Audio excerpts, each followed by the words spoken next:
Good afternoon, everyone. I hope you can hear me. I'll request that everyone mute their mic.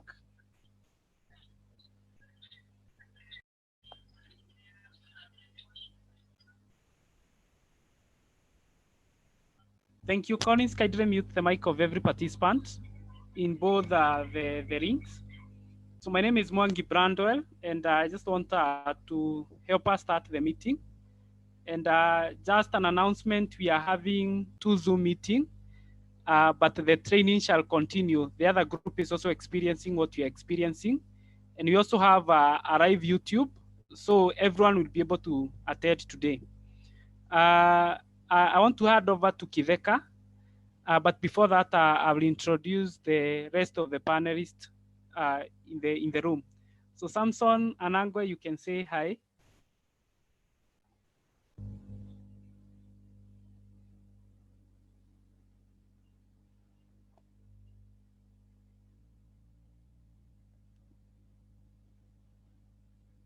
Hello. Collins, can you hear me?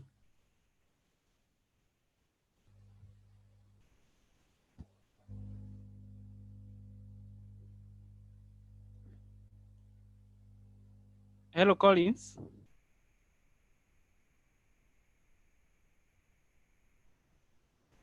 So the panelists we have today, we have Collins, who is helping us in terms of technical assistance.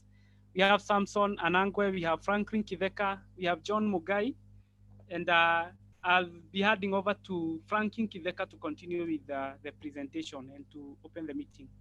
Over to you, Kiveka. Thank you, Bradwell, and afternoon to everyone. In addition to what Bradwell has shared, I'll be co-facilitating this with Sophie Manyumba. Dr. Mundoni Jugai from CDC will most likely join us, and I hope Dr. Rose Oyugi from NASCOP is already in. So I want to request that we start off the training.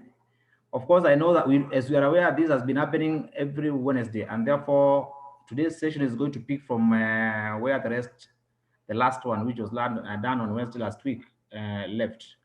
I'm sure the last session was about specimen collection, and given that, we are going to flow into issues that relate to the actual HIV testing.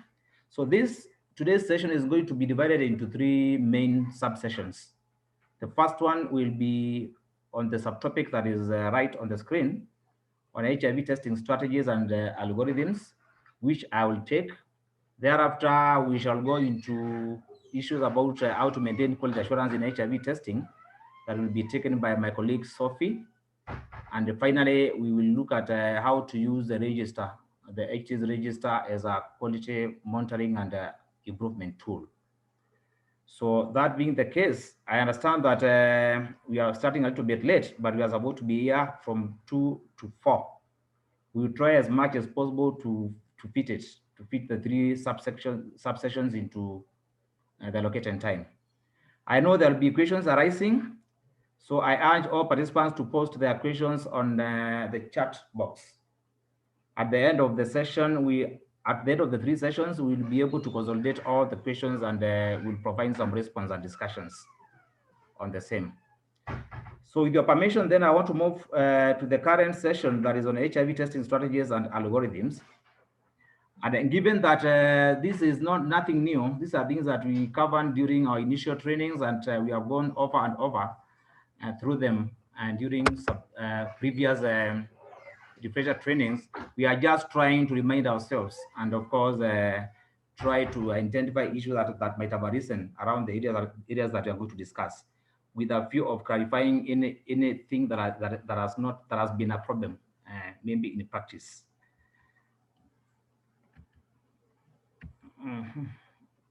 I'm trying to move my slide.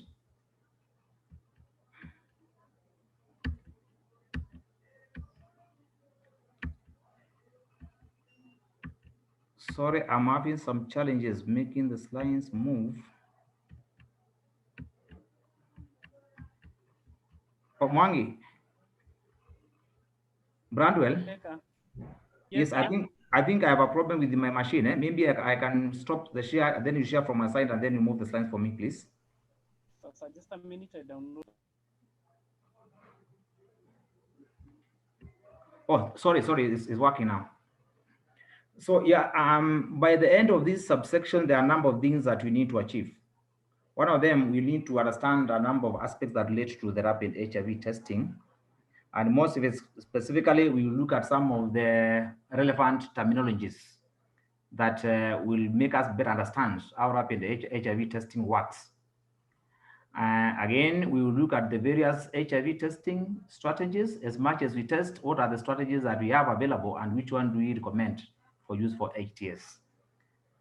And finally, we shall look at the HIV, the HTS national algorithm. We shall have a review of the same and maybe clarify a number of things that might not have been clear during practice, as I mentioned. So here we have terms that are not new at all, but of course, we want to discuss them in the context of HTS.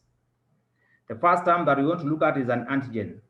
And of course, this relates to HIV in the manner that an antigen is anything that is foreign to the body, meaning that usually the body does not have that kind of a particle or element or whatever you want to call it.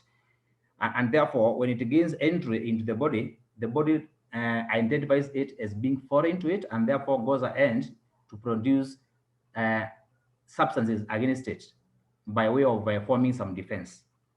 So in relationship to HIV testing, therefore, it means that when one gets infected by the virus, the HIV, because it is usually not part of the body cells, part of the normal body cells, the body, of course, will identify it as being foreign. And therefore, the HIV virus can be given as a classical example of an antigen. So following that innovation by that foreign body that we have already called an antigen, the body I mentioned that then responds by producing some immune substances that we refer to as antibody. The antibody, of course, the body being the antigen. So anti is against. So some chemical substances, proteinous in nature. Someone is talking? Kiveka, just a minute. Yes. We're having some technical problems. Brandwell, I want to request you pause for a minute. We're having some technical problem with the other group. Oh, Once okay. they get back within the next 2 minutes, that you can continue so that everyone is able to follow up with you. Kindly signal me once they're ready. Yes, sir. Okay.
Hello, Kiveka.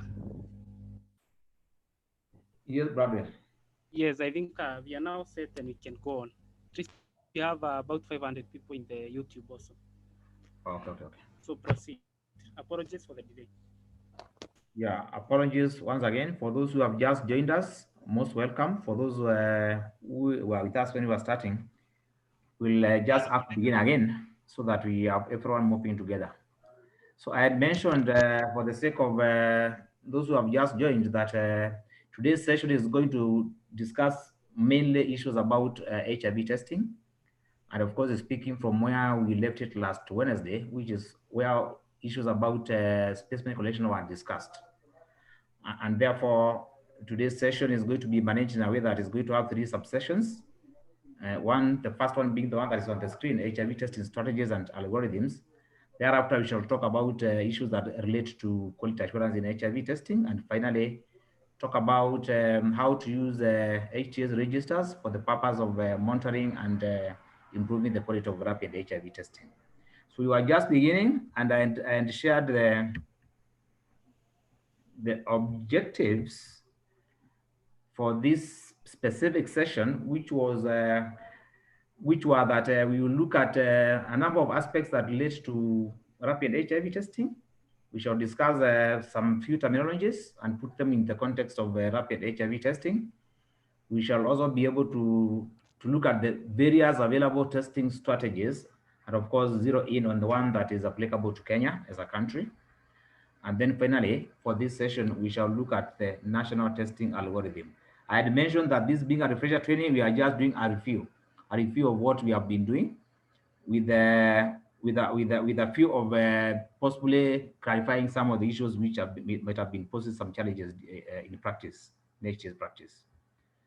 So we were talking about the various terms which are applicable in rapid HIV testing. And I did mention that the first term is as antigen is any substance that is foreign to the body, meaning that it is not part of the normal body cells or elements found in the body, to the extent that if it gains entry to the body recognizes that as being a foreigner and in response produces defense against it.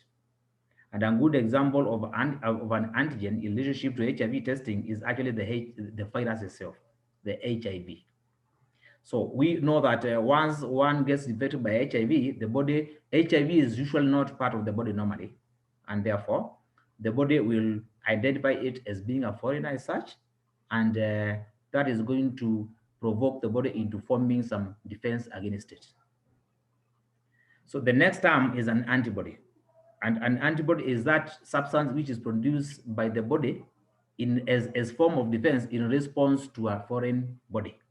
No wonder it is called an antibody.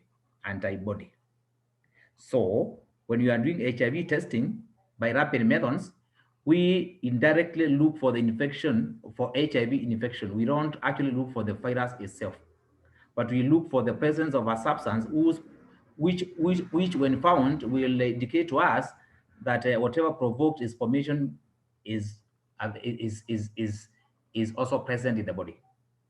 So in this case, when you are doing rapid HIV testing, this kind of tests focus very much on the detection of antibodies against HIV, antibodies produced by the body against an HIV infection.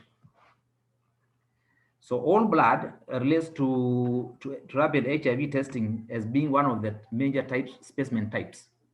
Commonly, when you are doing rapid HIV testing, and more so when you are doing it from a finger prick, that which comes out, of course, is all blood, all whole, because it has all elements of blood. Nothing has been taken out of it. So it will, of course, be red in color because the bulk of the content is the red blood cells, which are red in color. But of course, there are other blood cells which are there, including the fluid on which the cells are suspended. So that is what we call the whole blood. And that is the most commonly used specimen. Either use it as all blood because of course once there's a prick and blood comes out, the body starts mechanisms of preventing blood flow by way of clotting. It makes the blood to clot to prevent it from flowing from us in the body, and therefore for it not to be allowed to clot, which is going to interfere with the testing process, then we usually add an anticoagulant, which is a chemical that is about to prevent coagulation, anticoagulation. So serum is another type of specimen that is used in rapid HIV testing, so though not very common, but this is the fluid part of blood. Once blood comes out of the body in its all status, within some few minutes, it will have clotted. And once it clots, the clot, of course, is going to form a solid mass. But the fluid part on which the cells were suspended is still going to remain. So that which remains after you remove the clot or after blood has clotted, the fluid part is what we refer to as serum. Plasma, again, is the fluid part of blood, but this time one that has not clotted, meaning that something has been added into it to prevent clotting from taking place in the nature of what I referred to as an anticoagulant earlier on. The other term that is very relevant to HIV testing is the window period. Of course, following infection, now that we are looking for example, when you are looking for infection, for evidence of infection, if we are to use rapid methods, it means that we are looking for antibodies whose presence would indicate that the virus is actually there. But the body will need to receive the virus, identify it as a foreigner, therefore as an antigen, and of course, by so doing, process and defense against it by way of producing antibodies. That might take some time. So it is not possible for an individual who has just been infected to be tested for HIV and test positive. So some time has to lapse for that detection to be possible. So the window period, therefore, is that period between when one gets infected and when one can be detected, when the evidence of infection can be detected. So during that period, one is infected, they're actually HIV infected, but they cannot test positive because what we are looking for has not been processed in sufficient amounts for detection. So for that reason, tests which have got which look for antibodies only will detect an HIV infection much later than those which look for the virus itself directly. Because for those which look for the virus, all that is needed is for the virus to gain entry to the body, do some multiplication. Once it gets some level, then it can be detected much earlier than when we have to wait for the antibodies to be formed. So it is already known that rapid methods or any antibody method will be positive following infection after about 22 days.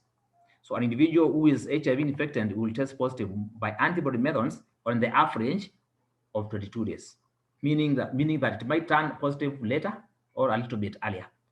But of course, those which detect the presence of the virus itself will act much more faster, and therefore the infection is going to be detectable within a shorter period. And that's why we say the range of 16, 15 days going down, depending with the technology that you are using, an individual might be detected as being HIV positive. So what I need to mention here is that during the window period, depending with the test type that you have used, an individual might test negative when they are not necessarily HIV uninfected. They might be infected, but by test they are testing negative. Reason being, they are in the window period, and therefore, whatever we are looking for has not reached a concentration or a level at which it can be detected by the methods that we are using. So, as you know, individuals who are in the window period might test HIV negative, while the truth is that they are actually HIV infected. The other term that I want us to look at is sensitivity. And this relates very well with the performance of the tests that we use. So sensitivity, therefore, would be the probability that if you expose a certain test device to a blood sample, and the blood sample happens to have maybe antibodies, it is going to test as positive or reactive for that matter.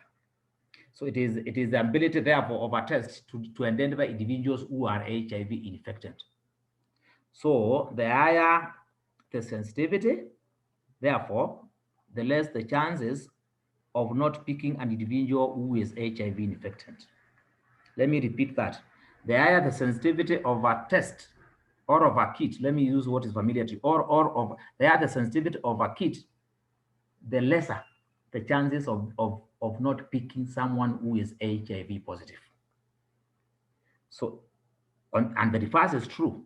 If a test has got, or if a test kit has got a low sensitivity, it means that it has a very high chances of missing, of not picking someone who is positive, and therefore missing and many positives.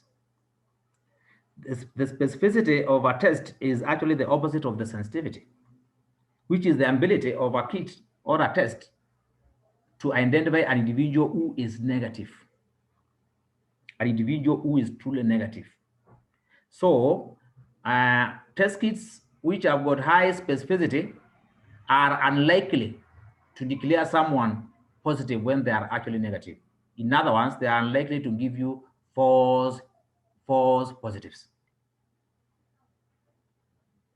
Now, the next term that I want us to look at is the false positives themselves.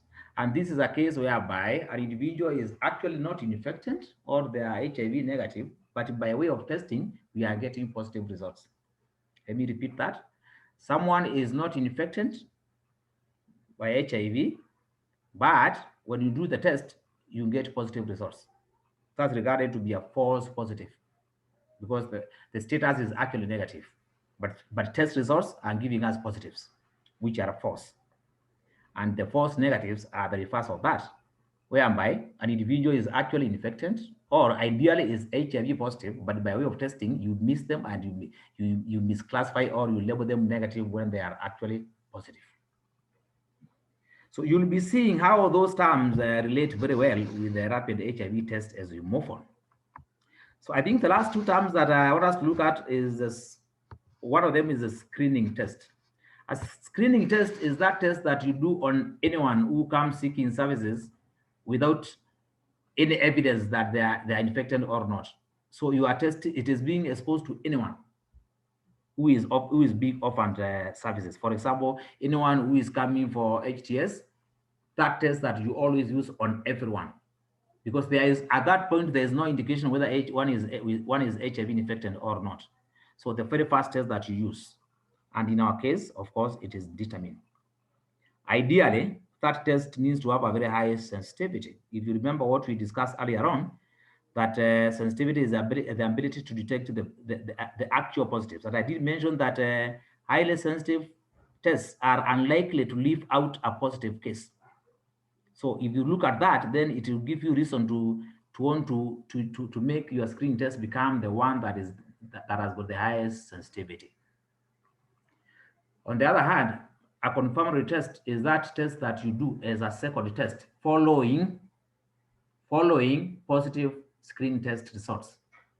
So for you to do a confirmatory test, the screening test results must be positive then. And I want to say a few things about confirmatory test. This term is one of the most misused terms. Under HTS, for example, when you are when you are going through the algorithm, when a client is referring to the second service provider, that is not confirmation. When you talk about confirmation in the context of HTS, we are talking about the second test that you do upon obtaining the first test positive results. So if our first test is determined, then our confirmatory test is first response. So we do first response to confirm positive determined results.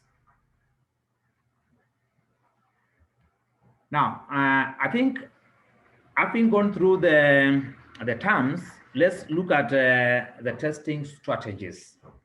A strategy, of course, is by definition would be the approach that you want to use into doing something. If you want to do a certain procedure, you need to design how you are going to go about it. And therefore, you come up with an approach.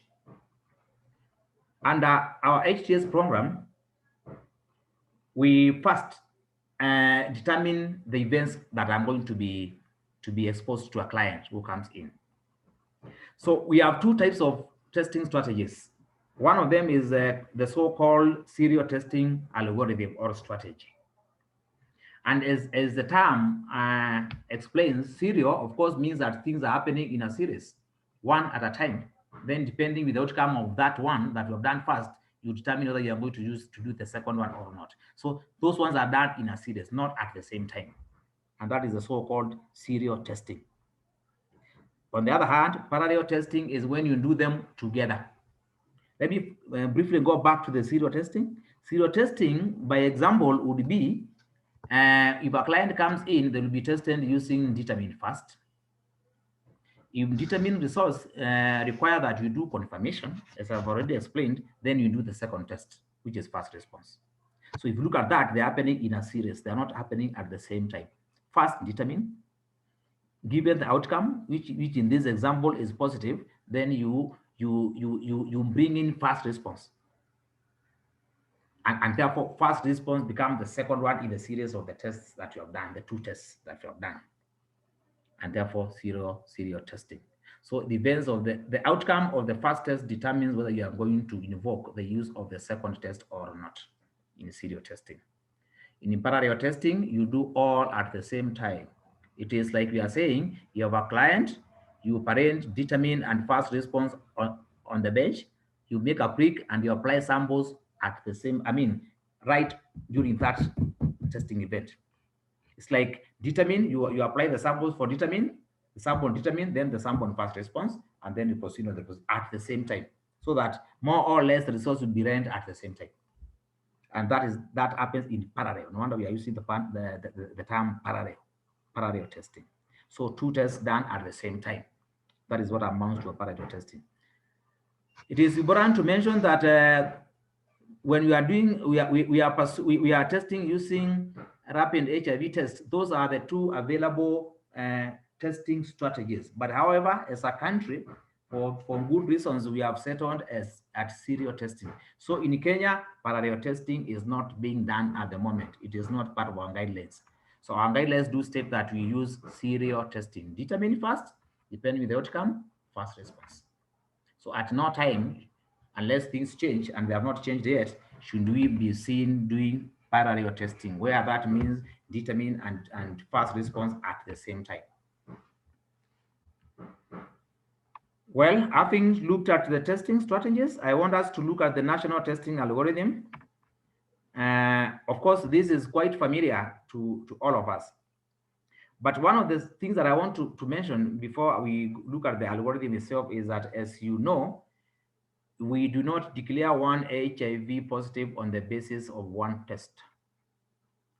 If on screening, the client is reactive or positive, if you wish, we must confirm that status, those results as obtained using determine. We must confirm them with the fast response. It is only when fast response agrees with determine that both are positive that we can say that the client is HIV positive. So in our national algorithm, we will not have one test in a national algorithm. We'll have a series of tests. They might be 2 or 3. Currently, we have 2 tests. Those of you who have been in the game earlier on know that we had 3. And the 2 is the current practice. So algorithms keep on being reviewed, and we look at different settings and how they are serving us. And if there is reason for us to add a third one, we'll always add. If there's a reason to remove at the third one, give informed by data and research and what other observations that we are making, then we also adjust ourselves accordingly. So bottom line to say is that no individual should be declared HIV positive on the basis of one test. The screening test, if found to be positive, confirmation must be done. So I just want us to, before, as we prepare ourselves to the actual algorithm, to just look at some of the events, some of the outcomes, and how they relate to the series of events while we are doing serial testing. The very first thing, of course, is you obtain your blood sample from the client. Once you have your sample, you test it with determine. So when you test with determine, if determine exhibits non-reactive or negative, if you wish, results, then you interpret that as being HIV negative, and you give the results as such. If determine is reactive, as we said, determine is a screening test. So if it is reactive, then there will be the need for you to confirm using fast response. And if fast response is reactive, again, you interpret that as being HIV. Sorry for the animation. So if fast response is reactive here, then for that service provider or that testing event, I'm assuming this is the very first service provider that establishes contact with the client. So determine reactive, you need to confirm with the first response. If first response is reactive, there should be an arrow here, then you interpret that as being HIV positive. But the current practice is that you cannot put that client on ART unless there is verification for the status at the CCC upon which the client is going to be initiated on ART. Remember, the second testing event, which is by a second service provider, is not the confirmation, it is verification. We are trying to verify the results which were obtained by the first service provider. Now, if first response is non-reactive, it means it has disagreed with the results that were obtained with the determine, which were reactive. So we have determine reactive, first response non-reactive. At that point, you cannot conclude the HIV status for that client. No wonder we use the term inconclusive, because you are unable to conclude given the reactions. Determined reactive, first response non-reactive, the two have disagreed. They have not agreed on the positive status. If they agreed, then you'd have declared your client positive, as it happened here on this stream here. But when they disagree, you cannot tell whether the client is positive or negative. But remember, there's no client who has got inconclusive status. They are either positive or negative. But by test reactions, we are getting the kind of reaction that cannot enable us to conclude whether the client is positive or not. And therefore, that's another reason why we refer this kind of client who has inconclusive results to the second service provider. The idea here, of course, is to help resolve the status. Maybe something wrong happened during the first testing event, and maybe the second service provider is going to get it right, and therefore will conclude whether the client is positive or negative. So note this as you proceed.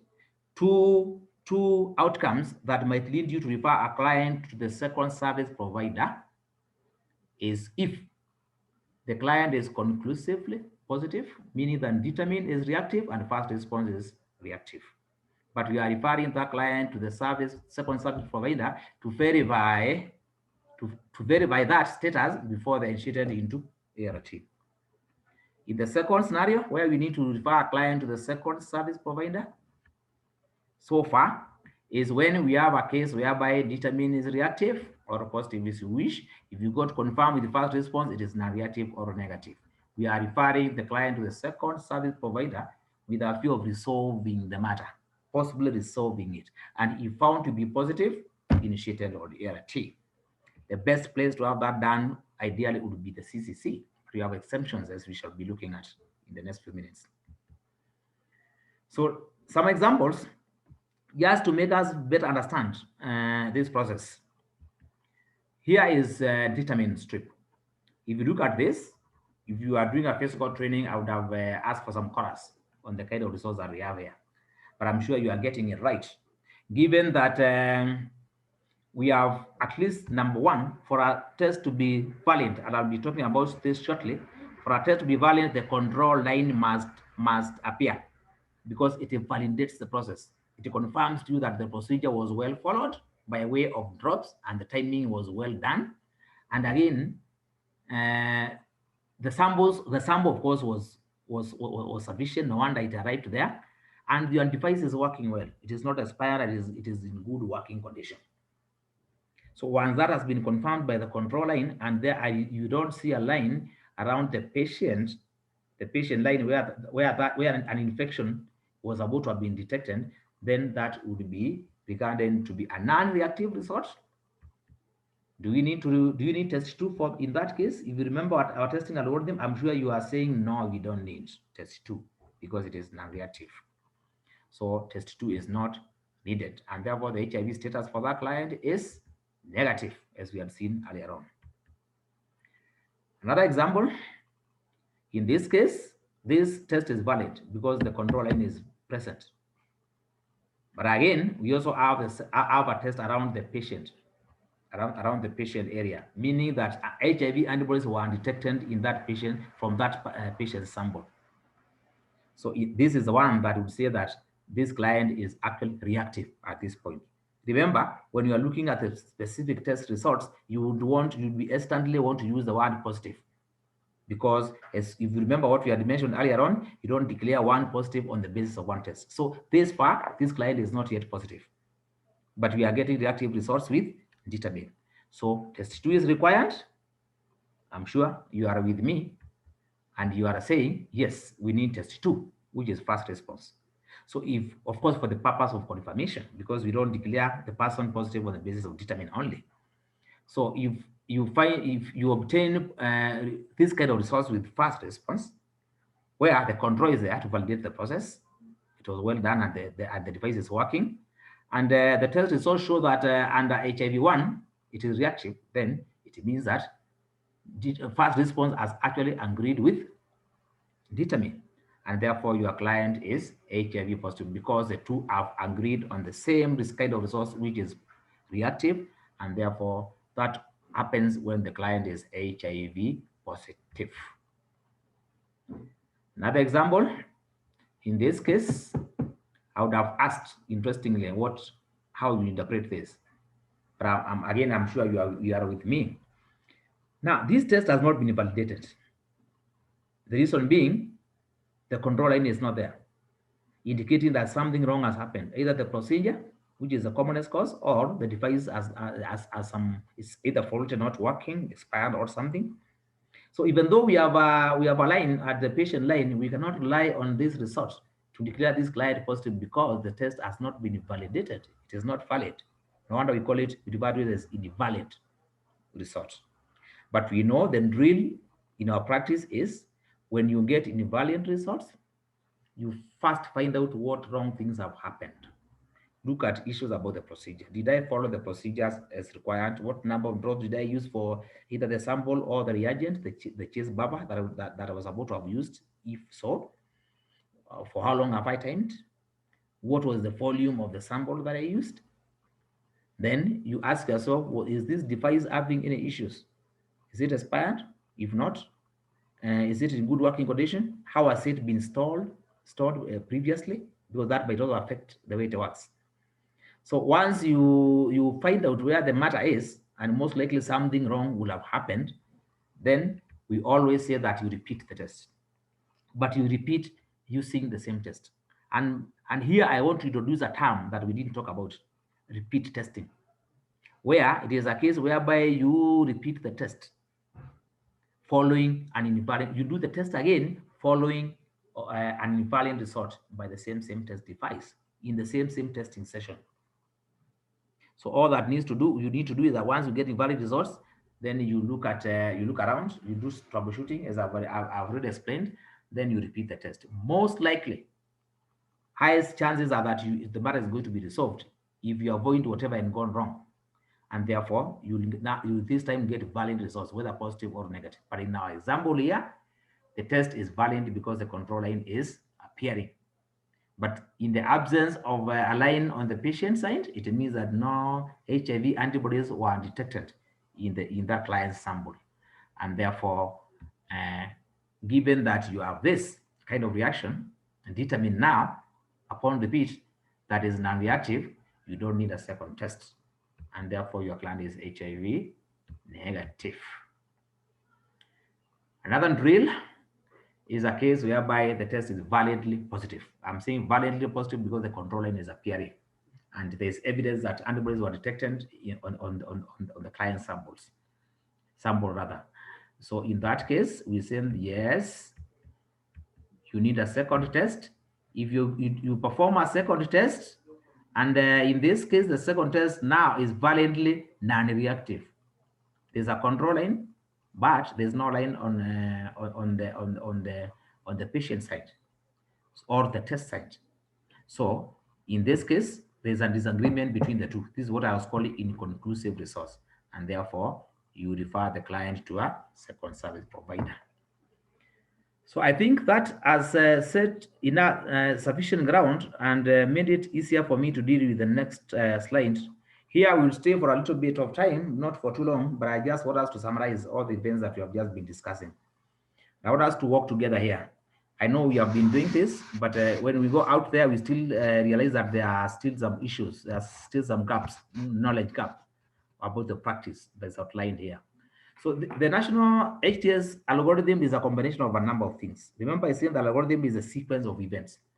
So in this algorithm, there is a sequence of the test kits in the order in which they are supposed to be used. But we have also given a sequence of other HTS latent processes, how they need to follow each other, including referrals and sending client to linkage. So don't lose track of that. But let's quickly look at this. So any client who walks into HTS service provision facility will first be screened, as I did measure. The screening we agreed is about to be done using determine. So if determine test reveals non-reactive reaction, we agreed that that client is declared HIV negative and reported as such. If the client is determined results are reactive, then that arises the need for confirmation. And we say that our confirmatory test at the moment is fast response. You will note that in the HTS guidelines, we have this algorithm does not have names of tests, determine and fast response, because of course they can change. Anytime you can change and have a different test in the place of determine. So that means that if we have to insert them in the guideline, then it means that we will be reviewing the guidelines every time we change the algorithm, which should not be happening. So going back, if determine results are reactive, there will be the need for us to confirm. Currently, we are confirming the first response.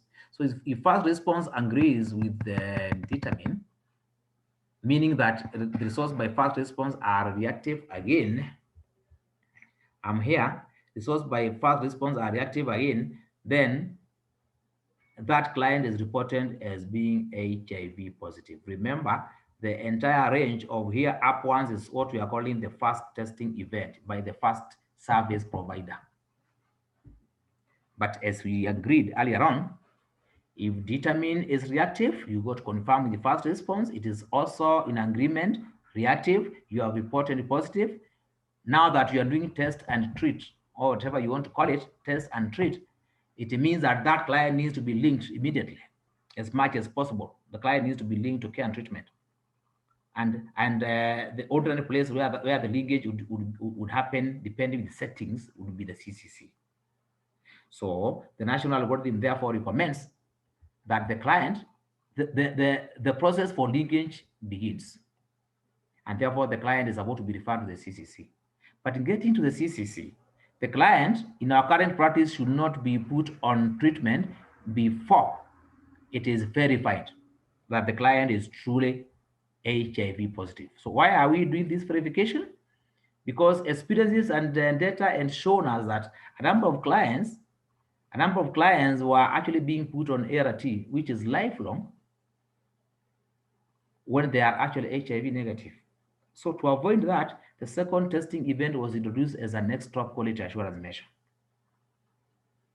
And I remember I said that the second testing event is not confirmatory. It is to verify the HIV status before we put the client on ART.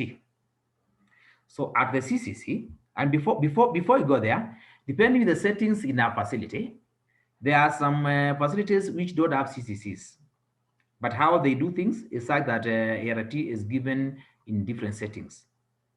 So there is an exemption. So it is not that it is cast on stone that all client must be tested at the CCC. If there is a CCC, yes, the better. But this, remember, is very much linked to linkage into care and treatment. So clients who are seeking services from the settings of PMTCT, and most likely they are coming through the ANC or the MCH. The PMTC settings encourage a one-stop shop because of the kind of clients that you see coming in there. And therefore, it is discouraged for this kind of clients to be asked to go to different rooms. And therefore, this retesting would be done in the same place where the initial one was done, but by a second service provider. Again, those clients who are already admitted in the ward, they would ideally be tested in the ward, in the initial testing, but it would be unfair to ask them to wake up and go to the CCC.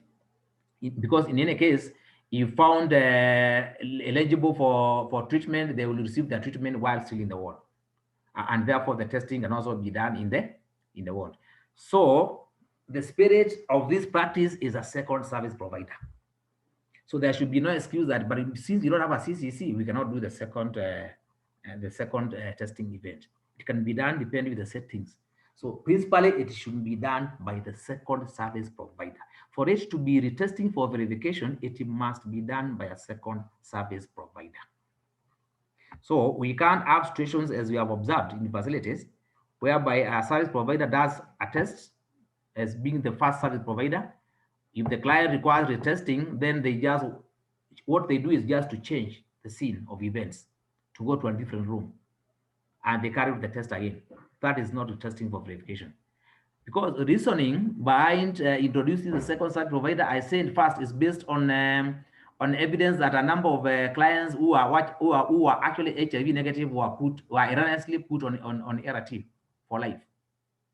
But the commonest contributor to that kind of a scenario is actually operator related. Operator is a service provider. Errors committed or errors introduced by the service provider. So it is now hoped that the second service provider most likely will not introduce the same errors. And therefore, if the client is actually negative but has been declared HIV positive, it is going to come out. The client will now not be erroneously be identified as HIV positive if they are truly HIV negative. So there will be the matter is going to be resolved if you go to the second service provider. So having said that, let me pick it up now from the events either at the CCC or by the second service provider in the MCH or the ward, depending the settings in the facility. So when the second service provider comes in, they are supposed to take the client through the same process that the client was taken by the first service provider, all the way beginning with screening using determine. And once this happens, there are, of course, possible outcomes. One of the very rare possible outcomes, I'm not sure whether anyone has encountered this, but we imagine it can happen. Probably some people have, but I imagine it should be a very rare one, is whereby a client who was determined reactive in the first testing event, confirmed the first response was also reactive, was reported as such there, referred to the CCC. On screening with determine, just on screening with determine is non-reactive. That can happen if you look at it theoretically, but it is a possibility. But what can happen should that be the case?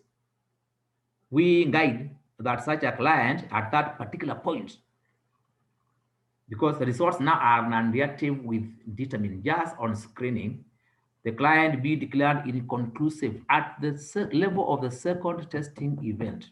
Be declared inconclusive because we cannot conclude this status. We have not been able to verify the positive client, the status for the client, for the purpose of putting the client on ART. So we declare the client inconclusive, and this is happening by the second service provider. But scientifically, the reasons why we would have such results most likely would be a client who is possibly has come out of the widow period, and that's why they were detected up there, or the first testing event was wrong altogether.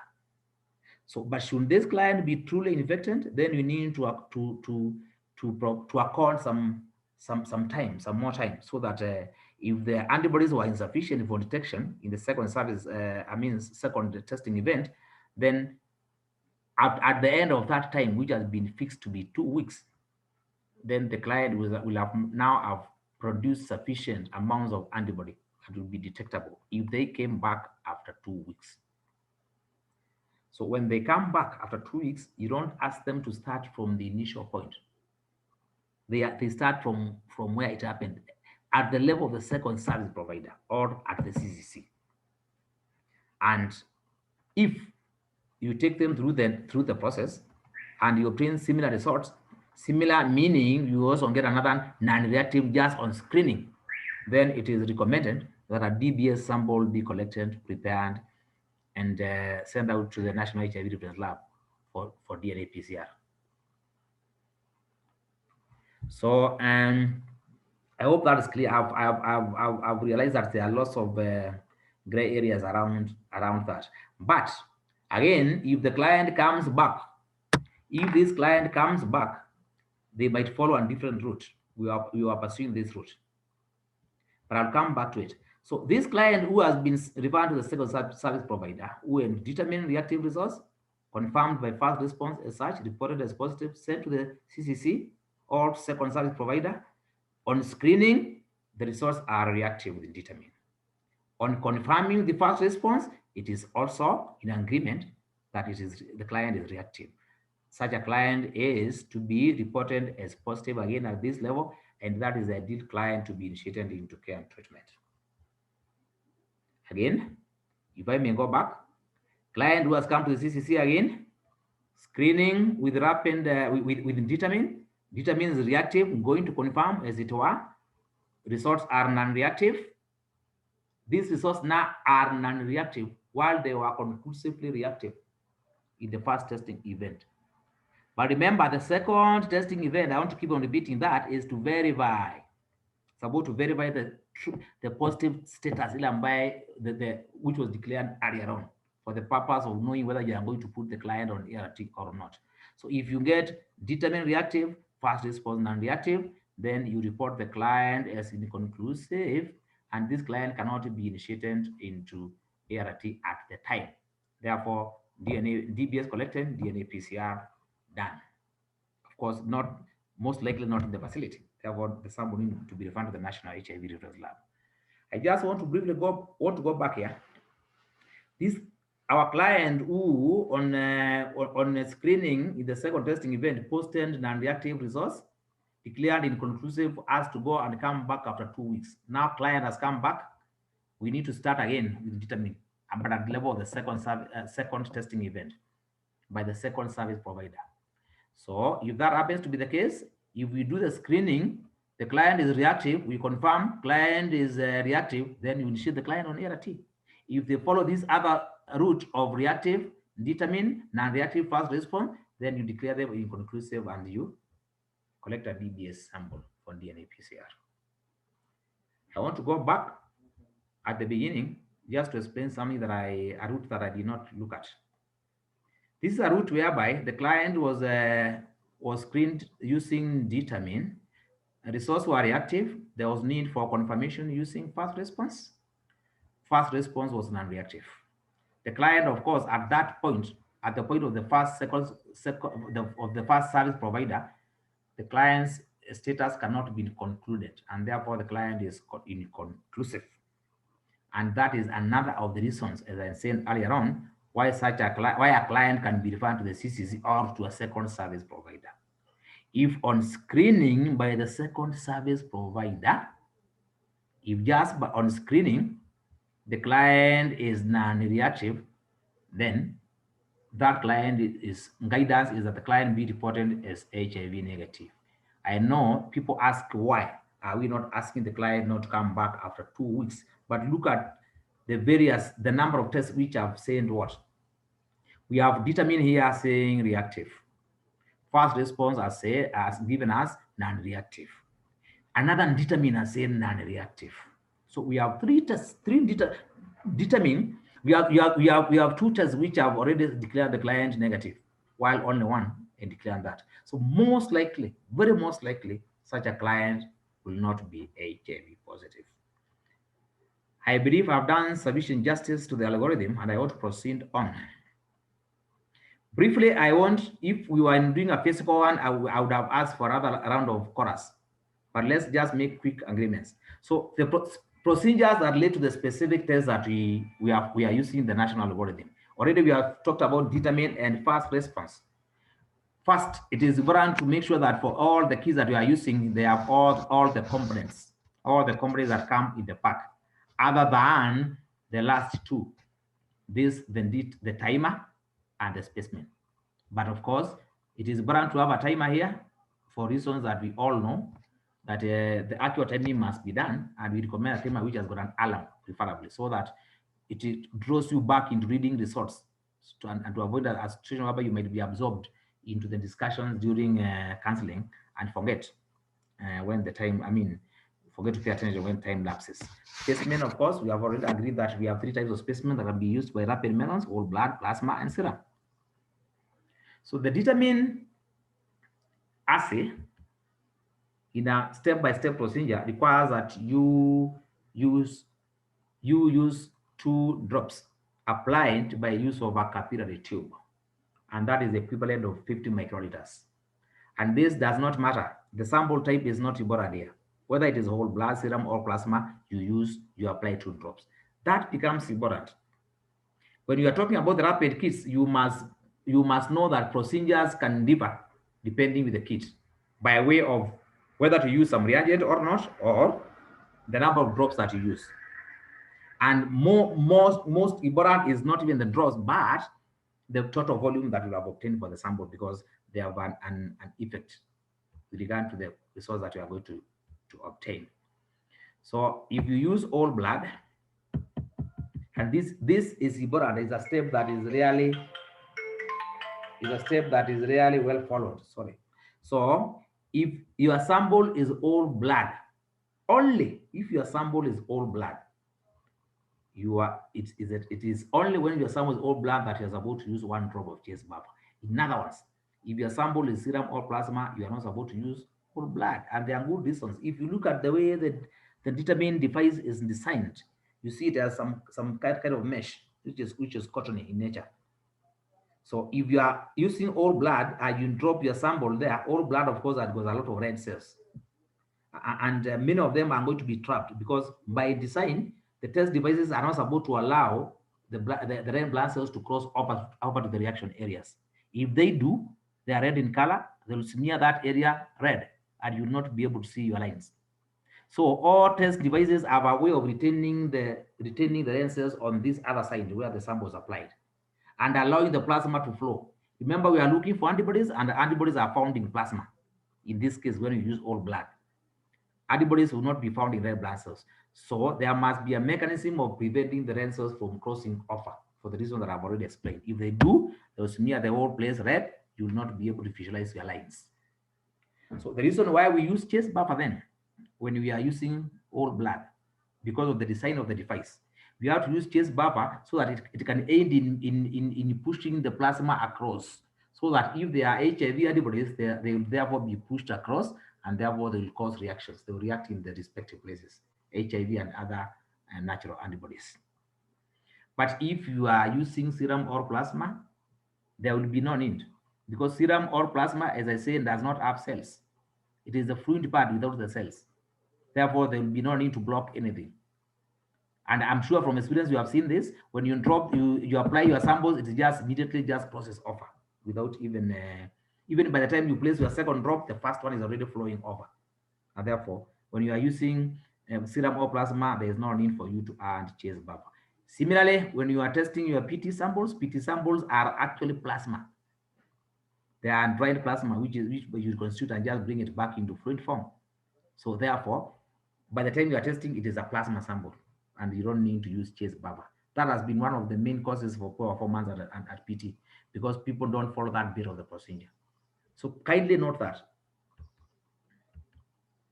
So having done that, then you need to read your results after 15 minutes expire. But that reaction that has formed after 15 minutes is stable only up to 1 hour.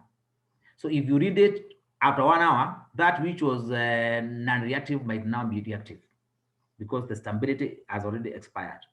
That's why you are being warned, don't read after 60 minutes. So remember, we start timing when we apply the Hts buffer. If you are doing it, if you are using whole blood, we start timing when you apply the Hts buffer. If you are using plasma or serum, you start timing after you have applied the sample, since you are not going to use the Hts buffer. And then we interpret your results.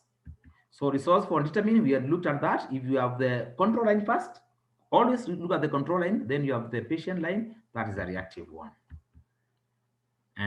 If you have a case whereby the control line is there, the patient is not there, that's a non-reactive. We simplify it by using interchangeably the terms positive and negative. If you have the control line is missing, irrespective of any other line, that becomes an invalid one. And those last two are good examples. Fast response, there are things that I want you to note again.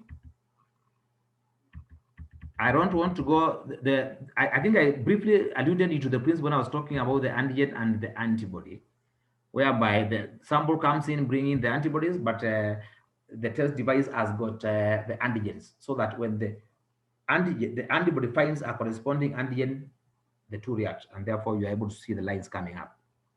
So for fast response, you are again supposed to add 2 drops. What I want you to note is we have said with the provided pipette, meaning that for each of the test kits, you are supposed to use the device which has been provided, not any other sample collection device. So you are being cautioned here that you need to be slow as you add your 2 drops. The reason being, for those who have used fast response, you know that if you press it very fast, then it's going to like samples is going to come in jets, and therefore you might end up releasing more than 2. So again, we are talking about 2 drops of sample. What I want you to note here is that these 2 drops are not are equivalent to 20 microliters. While in determine, we noted that they were 2 right, but they were equivalent to 50 microliters. So it is really not a matter of how many drops, but also most important is what is being used to drop them. The reason why you need to understand why you should not use, for example, the capillary tube to pick the 2 drops for fast response. So if your sample is all blood for fast response, you are being told that you need to use 2 drops, which are equivalent to 20 microliters. If your sample is serum or plasma, then you use 1 drop. Now, what we are saying is that the procedure for fast response is dependent on the sample type. 2 drops if it is all blood, 1 drop if it is serum or plasma. That was not the case for fast response. And that's why we always say stick to the specific procedure for the kit that you are using. We have no common procedures. There are no common procedures for rapid kits. They are specific, very specific. And just this funny animation shows that. So after that, you add 1 drop of the diluent. Remember, now we are not calling it the chase buffer. Many people say, give me the chase buffer. If we were to do a practical here, I would have had, give me the chase buffer for fast response. Again, stick to their specific names. So it is called the acid diluent. And for this one, you add 1 drop. Another thing that you need to note, you add 1 drop of the acid diluent irrespective of the sample type. You remember for determine, we were not adding the chase buffer if the sample is serum or plasma. But for fast response, you have to, whether it is all blood, serum, or plasma. Again, we don't have common procedures for rapid tests. They are very specific. And with this one, urine at 15 minutes. You will notice for fast response, just immediately on the 17th or so minute, the red cells will start crossing over to the reaction areas. And that's why you are being told, read at 15 minutes. Don't exceed that. Because shortly after, the red cells will be crossing over, and they might obscure any reactions if they were there. So don't read. Again, you see, read at 15 minutes. Do not read after 15 minutes for the same reasons as I've explained. Interpretation of results, I think the principle is the same. The only difference here with fast response, it can separate between HIV1 and HIV2. So a positive, for one to be positive one, essentially the control line must be there to validate the test. But then another line might appear either at test 1 or test 2. At test 1, that means that those who are antibodies against HIV1. At test 2, those who are antibodies against HIV2. So if you have at test 1, a line at test 1 and control HIV1, line at test 2, T2, and control HIV2, line at both HIV1 and 2.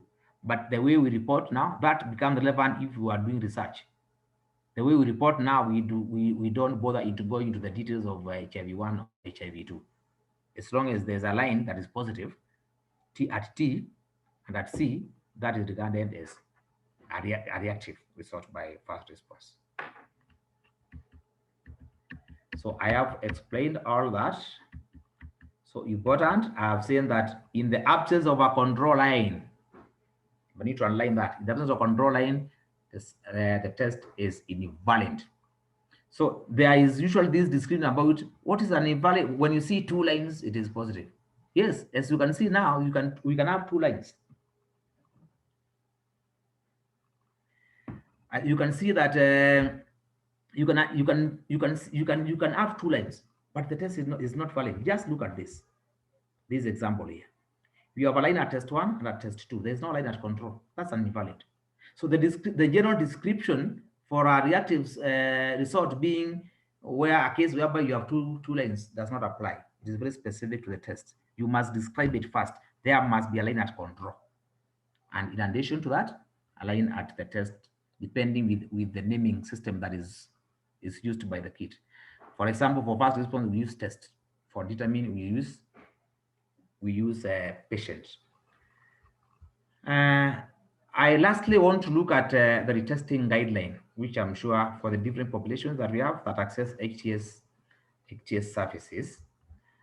And so for the general population, of course, we know general population is people who don't fall into any of the other subcategories. So for the general population, the testing is a recommendation for testing is annual. So individual, I remember the retesting that this term has been misused. We have retesting that we have just been using, retesting for verification of HIV status so that we know whether to initiate one on ART or not. That is where a second service provider does the test.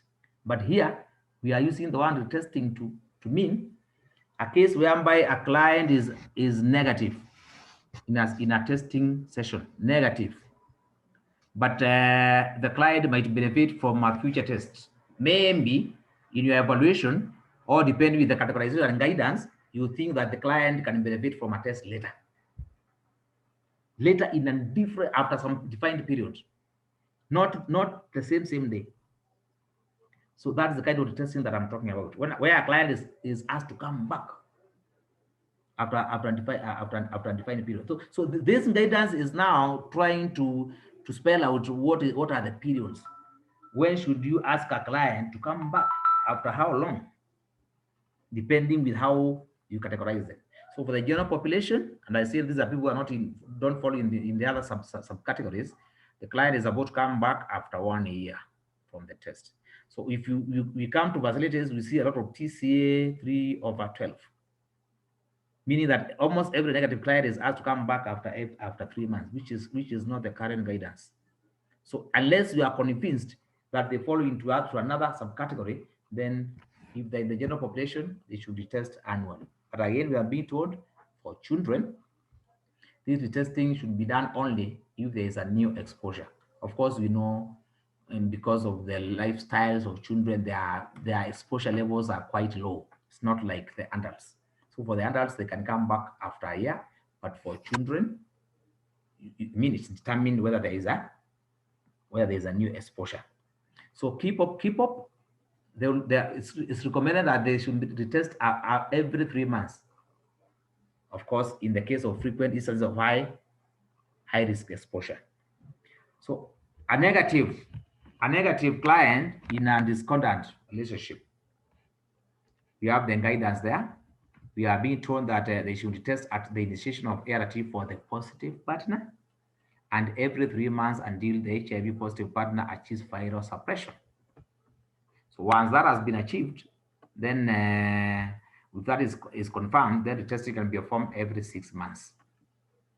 So it is important that you go through this. The other measure that we are looking at for that kind of population, we are being told that they need to be recommended, and this, of course, will include consistent use of condom, and they need to be assessed for eligibility and willingness for PrEP. For pregnant women, they need to be tested in the first trimester or when they establish first contact.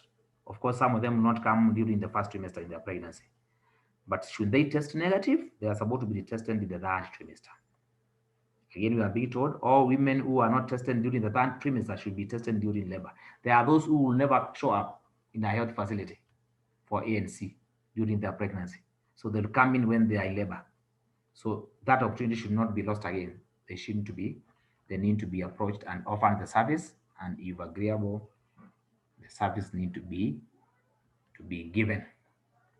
Quickly, there are some factors that affect the performance of HIV test results or the quality of the results that you are going to have. One of them is how you store your test kits. You might have your procedures well in place. You follow them to to the letter, but again, your kits might let you down because of the way you have stored them. So always ensure that your kits are stored according to the manufacturer's recommendations. Again, when you are testing, the antibody reactions are very much affected by temperature. So if the temperatures are unduly high, there's a chance that the reaction might not take place even if antibodies were there. So again, for how long the shelf life, are your kits expired, and for how long have they been there with the same storage condition? It's an issue that you need to look at. Specimen collection, how you collect your specimen determines whether you are going to have sufficient amounts of the specimen or not. If you make your prick poorly, then you might not be able to obtain sufficient sample, and that's the point at which many of you end up just smearing the area red and convincing yourself that you have applied the required number of drops. So how the test is done and how the test itself is working. You remember the sensitivities, specificities. If it has lost that, maybe due to storage conditions, or they have deteriorated because of other factors, the test procedures have not been well done, that might also affect the results. And again, how you interpret the results. We have seen even documented errors whereby a client is determined reactive, fast response is non-reactive, final results positive.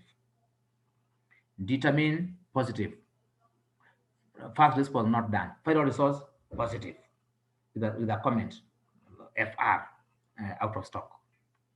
So interpretation of results, either at individual test level or in a combination of tests which have been used. So this is very familiar, the things that you need to avoid to do. There are quite a number of them.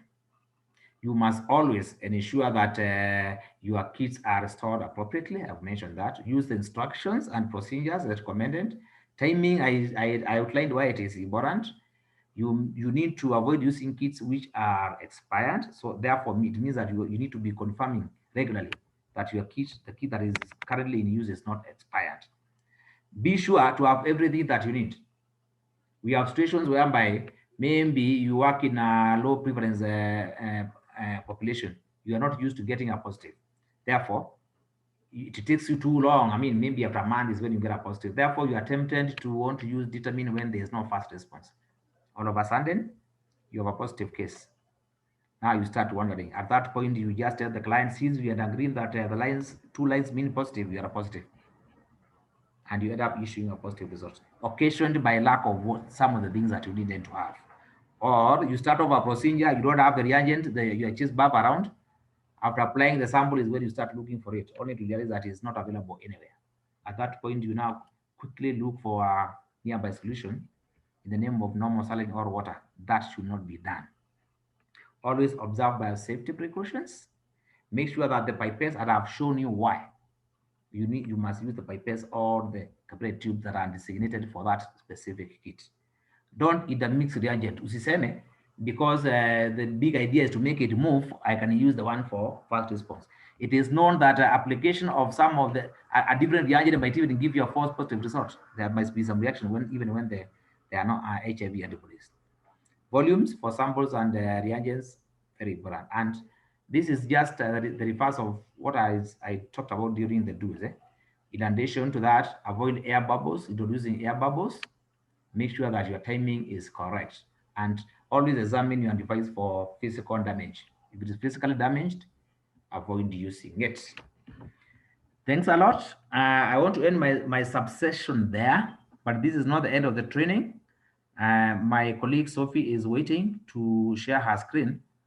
And although I can just allow her to use my screen, so that we don't have that disrupting this transition.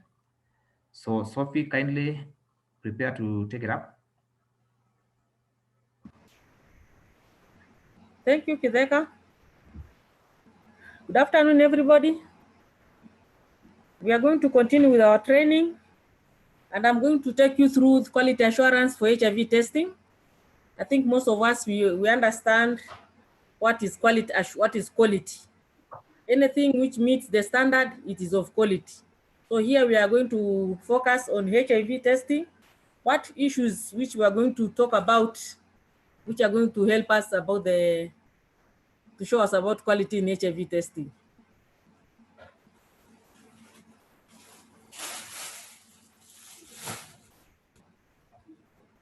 Okay, give me some 1 minute.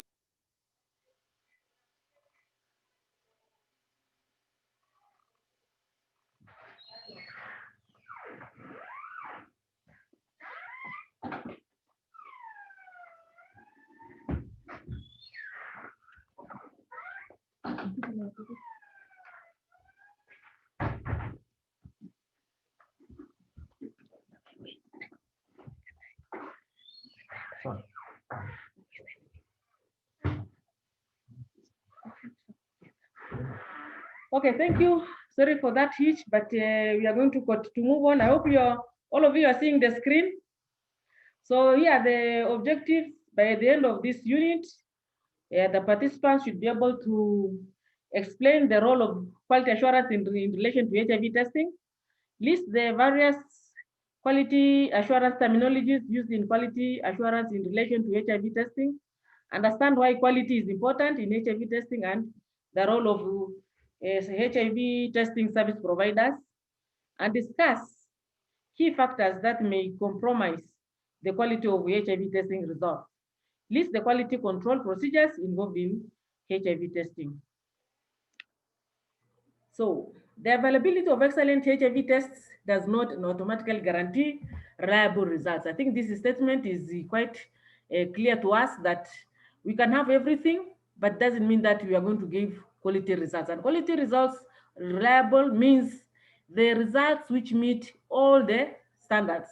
The procedure, the kits are valid, they are not expired. So that is the reason as why we say you can have the kits. If the kits are you have them but they're expired, are you guaranteed to get reliable results? No. If you have the kits and the service provider is not trained, are you going to get the reliable results? No. So those are the issues which we focus that however much we have the kits, but if quality is not in place, we are not assured of getting quality results. So adherence to standard operating procedures, that is now the procedures, is paramount to obtaining quality and reliable results. The standard procedures are drawn from what the manufacturer has stated. And I always say it is very important when you get your kit, read the kit inserts. What has the manufacturer stated about step-by-step procedure of carrying out the HIV test? Don't just be saying, I've been using determined kit ever since it came, ever since it was brought into the market, ever since we got HIV in our country, we have been using determined. It is very important. Every time you get that kit, read the kit insert, because technology is changing. The manufacturer can decide and say, now, today, we are having this time for 15 minutes. We are going to review our procedures and maybe we'll be timing for 10 minutes. Or we review our procedures and we'll be taking only 1 drop of blood.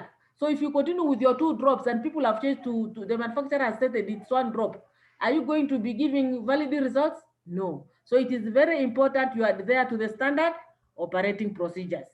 Critical analysis of each of the steps must be carried out to ensure achievement of quality control products. So it is very important that each step, when they say add the chest buffer, that is a step. Add 2 drops, that is a step. Even how you're going to collect the sample, that is a step. So you're supposed to check and see, are you following that step critically? Are you timing the 15 minutes which have been said by the manufacturer? So those are the things which you are supposed to check so that you see whether whatever you are doing step by step is in line with what has been documented. So provision of quality results translates into good reputation of the testing site and hence an increase in the demand for the service. What does that mean? It means that people, our clients will not move from one testing site to the other. You can imagine As client comes to the OPD, he's tested, and he decides to go to the NC clinic, he's tested, and maybe hopes to another, maybe to the DB screening clinic, he's tested, because he is not sure of the services. But when our services are standardized, and if your client is tested in OPD, he gets the same results in the NC clinic, then we know that our results are valid because our services have been standardized and the results are the same. So it is very important to make sure that we put quality issues in our testing services so that we assure our clients not to waste time moving from site to site.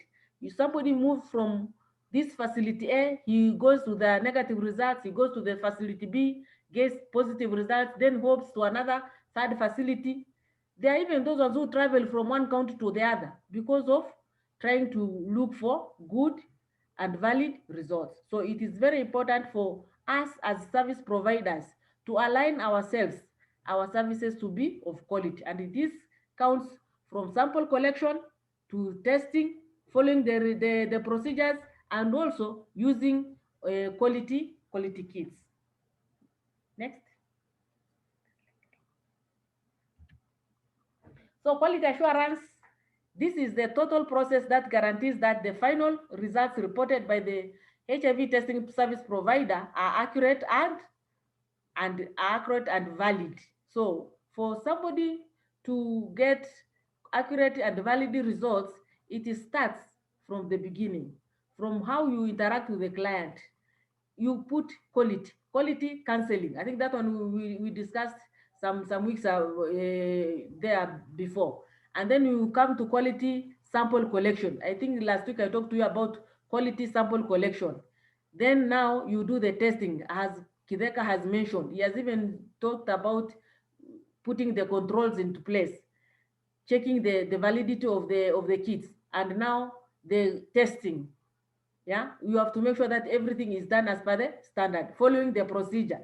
Everything is in place. Now that total process, it will guarantee the end point, the results are accurate. And if you get otherwise, then you can review your steps. As we have said, we have to check each step critically and ensure that you are in line with what has been documented, so that you get quality results. And quality results gives our client an assurance that they are getting quality services, and they can move on with those results and seek another step of service instead of now going back again. Why is quality important in rapid HIV testing? Quality at a testing site will result in accurate and reliable test results, which are essential to all aspects of patients' health, including prevention care and treatment. So even in terms of prevention, when you get quality results, if you are tested maybe to be negative, it is very important, because now you are sure that your results are negative, and you can move another step instead of now going back again to check whether is it really negative. No, you are sure that they are negative, and you can move another step of now maybe adherence counseling, maybe another step of staying negative, and you can join in some referrals steps which you can use. You are going to be referred by the service provider. So it is very important for the results which we get, that they are of quality and they are valid, to help our clients move ahead instead of going back. Because if the client has been identified as positive, the client will move ahead to seek for treatment instead of now going back again to look for some other reassurance services. So who is responsible for quality? Quality is everyone's responsibility. I am responsible of quality of the services I give. You are responsible of the quality of the services you give. Whether you are a counselor, whether you are working maybe in the clinic, you are a clinician, the services you give, they should be of quality. So it is all round that you have to give quality services. So all test site personnel implementing the procedures should adhere to quality services. Laboratory management and program staff who supervise the procedures, they are also bound to offer quality services.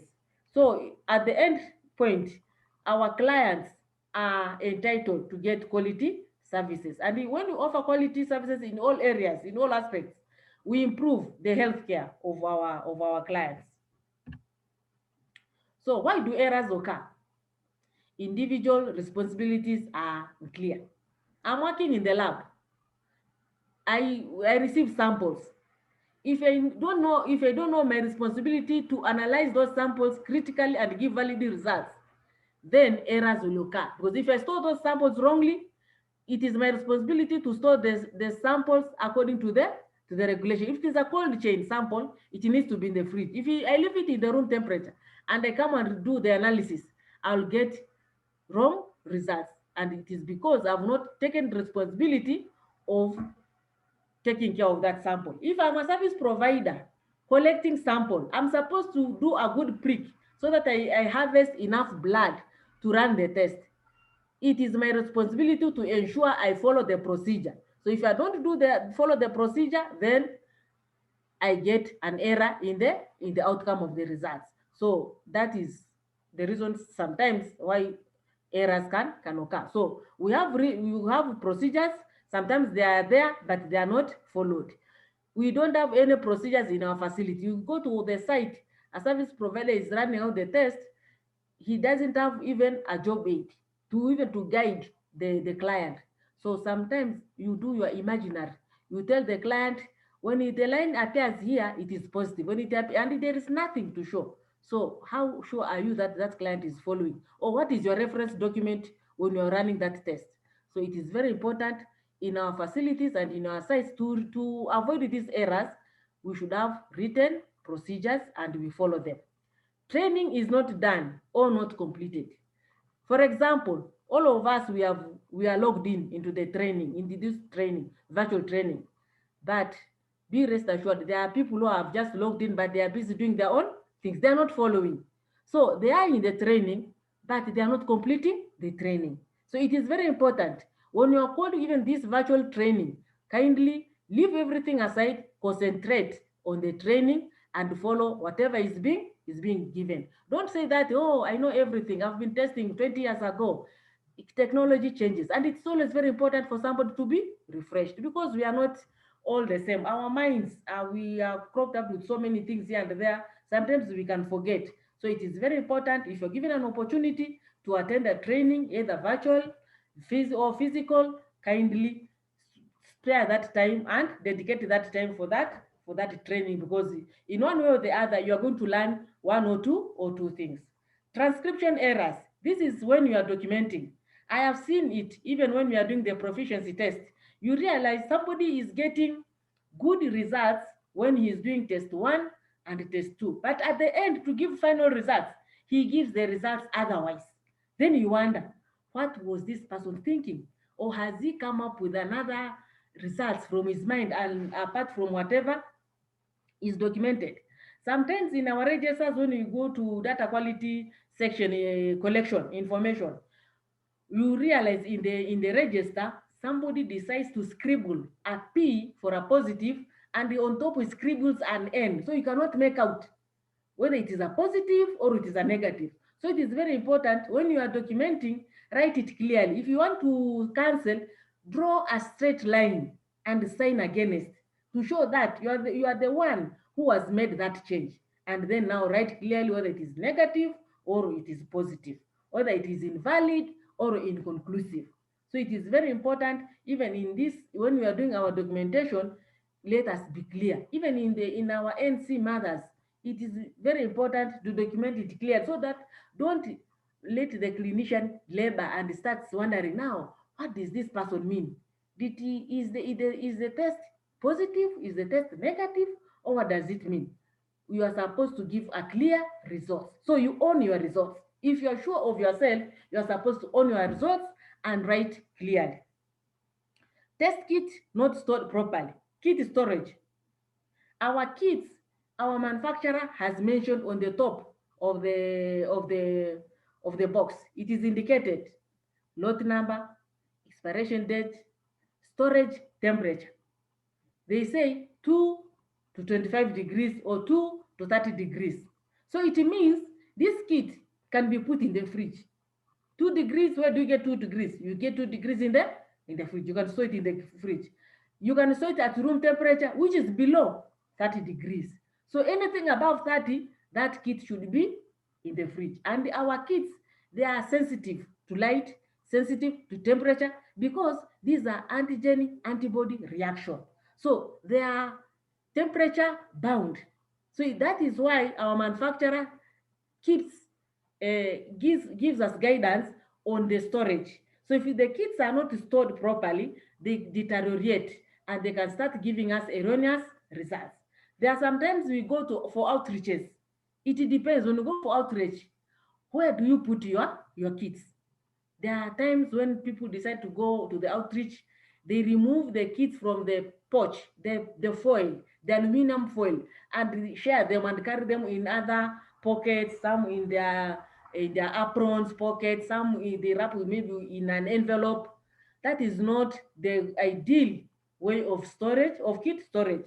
So when you want to do the kit storage, even if you are going to outside the your testing environment, you are going to the outreach, you are supposed to carry the kit wholesome, the way it is supposed, in that foil, in that paper foil, ziplock it, and then in the box.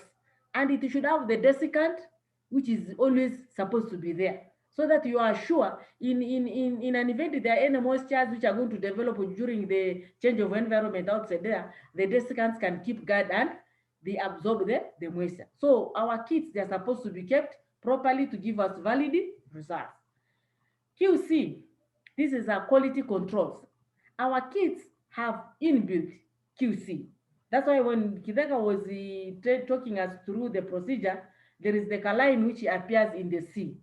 That is the control line. And the control line appears to show that whatever procedures you have carried, step by step, you have done it properly. That's why it has given you the control line. But when you run a test and there is no control line, it shows that there is a miss somewhere and you are supposed to repeat the test. EQA, not performed. This is external quality assessment. It is by policy here in Kenya that anybody who is doing HIV testing as a routine is supposed to be on an external quality assessment. And the National Public Health Lab has implemented a scheme which is HIV serology proficiency testing, which is now online. And we encourage anyone who is doing HIV testing to be enrolled in this scheme so that at least you receive that assessment. The program runs twice in a year, February and October. So like now we are in the verge of rolling out the round 22, which is we are going to roll out the panel. So everybody who enrolled from the month of July, August, September, July and August, the enrollment was going on, which was being coordinated by the sub-county coordinators and implementing partners. So we have around 22,000 participants, and they are going to benefit on this assessment. So if you don't benefit, you will not have an opportunity to counter-check your skills, also to counter-check your kits, also to counter-check your procedures, because these are samples which are given individually. For somebody, samples which are blinded, they have been characterized, the status is known, but they are blinded to the clients. And then you test, you give back your feedback, and you are evaluated. So those who get satisfactory results, they are sure now whatever they are doing, it is in line with the procedures, the standard procedures which have been set. So that is one of the ways of trying to prevent and to minimize errors in our testing sites. So preventing pre-testing errors, what are we supposed to do? Pre-testing errors is before you do the test. So when you have organized yourself, you are going to do the test. For you to make sure that you are not going to have an error or getting an invalid result, what are you supposed to do? Check storage and room temperature. Where you are doing your testing, how is the environment? Is it too hot? We have seen the testing temperature. Should be below 30 degrees. So there you can check your temperatures by maybe having a room temperature thermometer. You can just check and see the environment. Then maintain appropriate testing workspace. There are people who, when they are doing the testing, the place is crowded. Yeah, you have clutter, the area is cluttered. You cannot even differentiate the testing device and the piece of paper and so many other things. Even some other testing devices for clients who have already gone out, they're still on the bench. So such an area is not good. Make sure that you arrange your working environment clean and neat, so that even the client, when the client comes, you win the confidence of the client, because he sees, yes, this doctor is this service provider is organized. She knows what she's doing, yeah, or he knows what he's doing. So he sees everything is in place and it is well arranged. And then check inventory and expiration dates before you start testing. It is very important when you open your kit, check what is the temperature, what is the expiration date. I've always been telling people that in the determined kit, the expiration dates, they are normally in the middle of the month. You can hear a kit expiring on 23rd of August. Imagine you are on the 23rd of August, that is maybe yesterday, you tested and you went home. When you come, it is 24th. You have not checked. Sometimes you can be tempted to continue if you're not very keen. So it is very important every morning, check the inventory, check your expiration kit, check your kits, which conditions are they, yeah, before you start testing. And that is the reason as to why when you come in the morning, ensure that you arrange your working area, check your kits, do you have enough. Don't prick a client and start running from room to room trying to look for a confirmatory test, because you are not organized. So it is very important you check your kits before you start testing, and then review the testing procedures. That is something which I have mentioned, that every time you open a new kit, read through. The manufacturer might have decided, like now you see the first response, we used to have 30 pieces per kit, but now we're having 10. You see, now that is a review. Yeah, the manufacturer has decided now to repackage. He can also decide to repackage the procedure. So it is very important, whenever you open your kit, kindly read through and see whether is the timing, which is 15 minutes, is it still there? Is the volume of 2 drops, is it still there? Yeah, even the passer pipette might have changed. So it is very important you go through and check the kit. Record pertinent information and label test device. So when you are doing the testing, it is very important to label the test device of the client. You agree, your name is Mary Wamboy, I'm going to initialize this test device so that we are sure you are the one whom I'm testing, because anything can happen. The client can walk out, and when the client comes back, he can say, no, no, no, sister, this is not my strip. I think somebody else came after I went. But if you initialize, then you bind that device to the client. It is also very important when you are doing the testing, issues like expiration date, things like the lot numbers. It is very important you capture them in the register. This is to help you when anything happens, you can track the problem alongside that kit. Then ensure a desiccant pack is in the kit. When you are opening the kit, we want to do the test. Check what are the contents. Check whether the desiccant is in the kit, because the work of the desiccant is to ensure that the moisture is being absorbed. We realize our kits, the pouch it has like aluminum package, which is sometimes it can trap moisture, and it can trap air, and moisture can develop inside there. So the desiccant is going to make sure that it absorbs the moisture, to make sure that the test device remains dry and it is not contaminated. So when you open the kit and the desiccant is not there, check the quality of those tested devices. They might have been compromised, and you make a note. So if you have your colleagues, you share out and say, everybody who is using the kit, let us not throw the test device, let it the desiccant, let the desiccants remain until we use the last strip. So ensure proper specimen collection, transport, and storage. So it is very important when you are collecting the sample, you have enough volume. You also, if it is a sample like the DBS is being transported to maybe to the lab, to the reference lab for further testing, ensure it is well packaged and it is taken. I think last week I talked to you about transportation of the DBS samples from the site and how they are supposed to be dried and taken to the reference lab for further testing. So all these, you're supposed to check them during pre-testing before you do your test to make sure that whatever results procedure you're going to carry out, your results are going to be of valid and of quality. So how do we prevent these testing errors? Correct volume. How much volume do I need for determined test? The manufacturer has said two volumes, two drops. So how do you harvest 2 drops? You ensure that you have a good prick. Then you make sure that the blood moves with capillary attraction, no bubbles, and you slant it slantly, and then when it goes until the second black mark, yeah, there are slightly beyond, you are bound to get your 2 consecutive drops.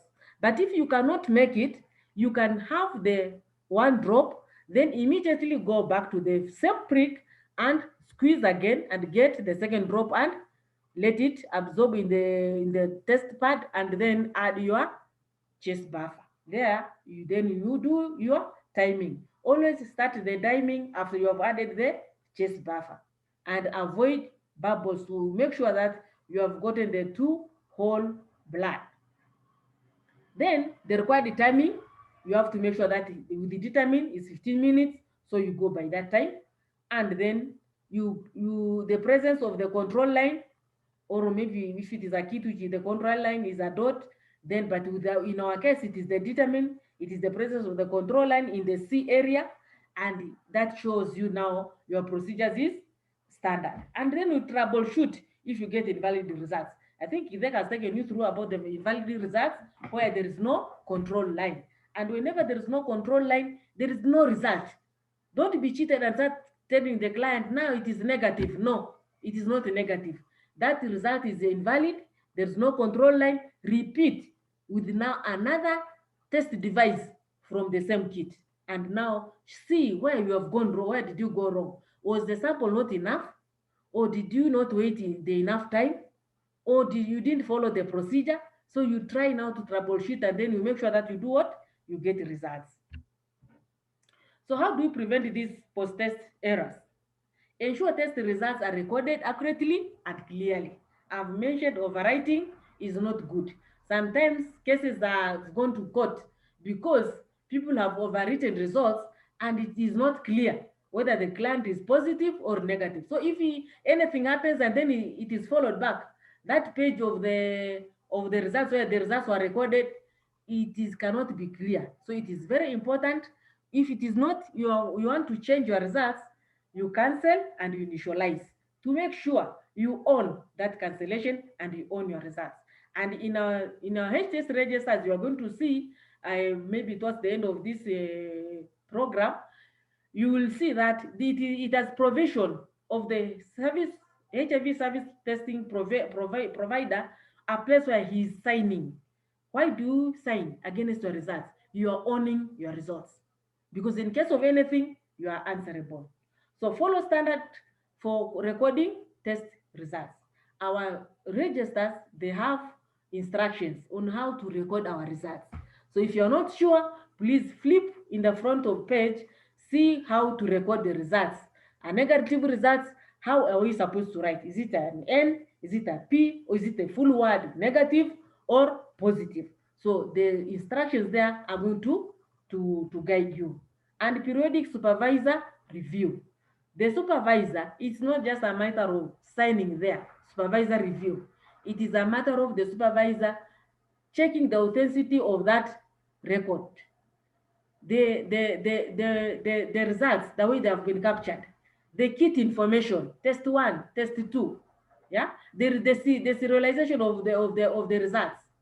If there is an invalid, has the service provider created another number?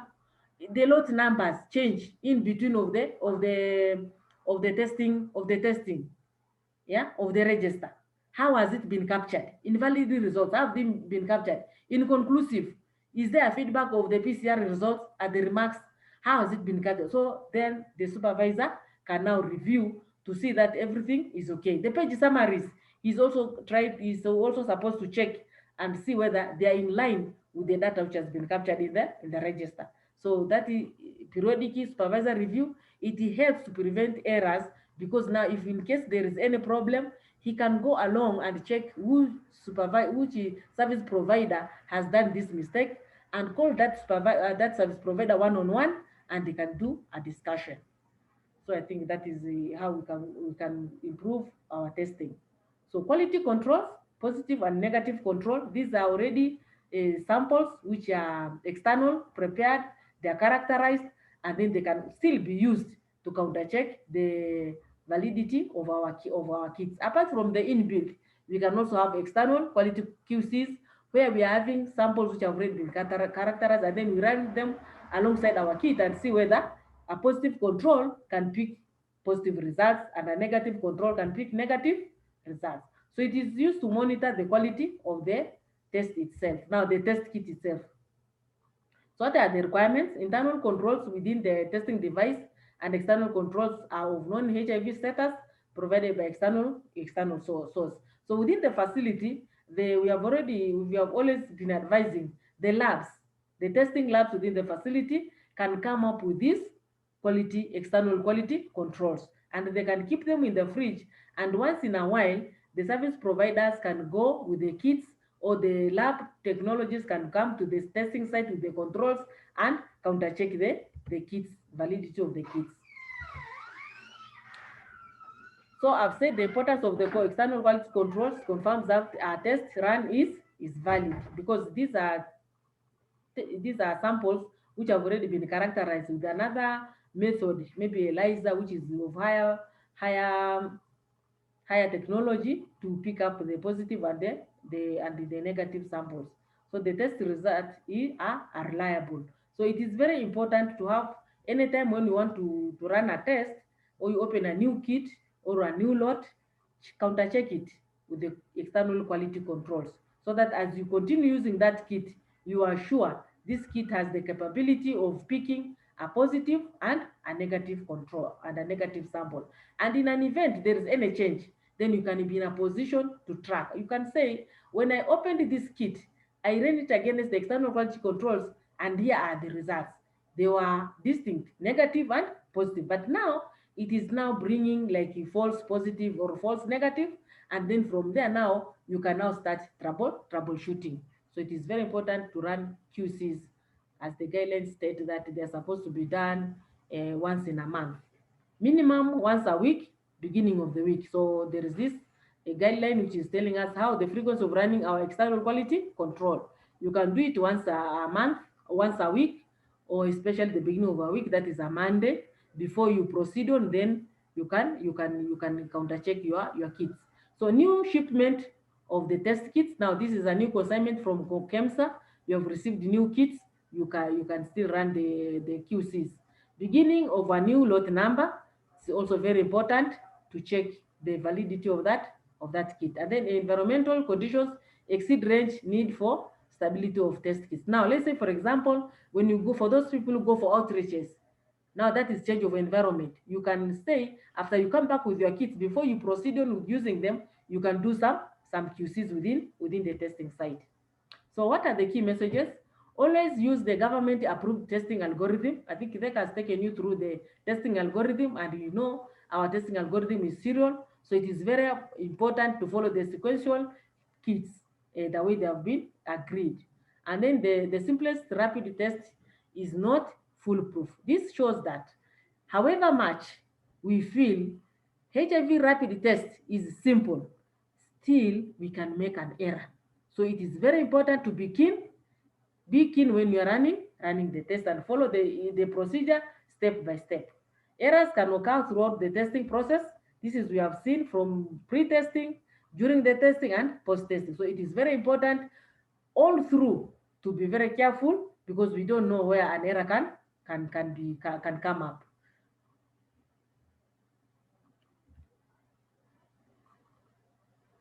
So always follow procedures for each test performed. We have the determine and we have the fast response. So it is very important to follow the procedure step by step anytime you are running the test. So if problems or errors occur, you must immediately take corrective actions before you give results to clients or to patients. So every time, if you realize that there is a hitch, you are doing your blood collection and then you have seen there is a bubble, don't continue with that. Make sure that you work out that bubble to remove that bubble so that you collect enough volume of blood. Because when you carry along that error, by the end of it, it may not give you valid results. So it is very important you correct the problem so that you can move on smoothly instead of wasting time, 15 minutes, and then you tell the client, oh, the result is invalid, I need to prick again. That is not, it's not proper. So if an invalid result is obtained at any point, repeat testing should be done prior to reporting the test results. I've said invalid results are no results, so don't report, just repeat the test and correct the mistake, because definitely there is a hitch somewhere which has not been done, which has been not done well.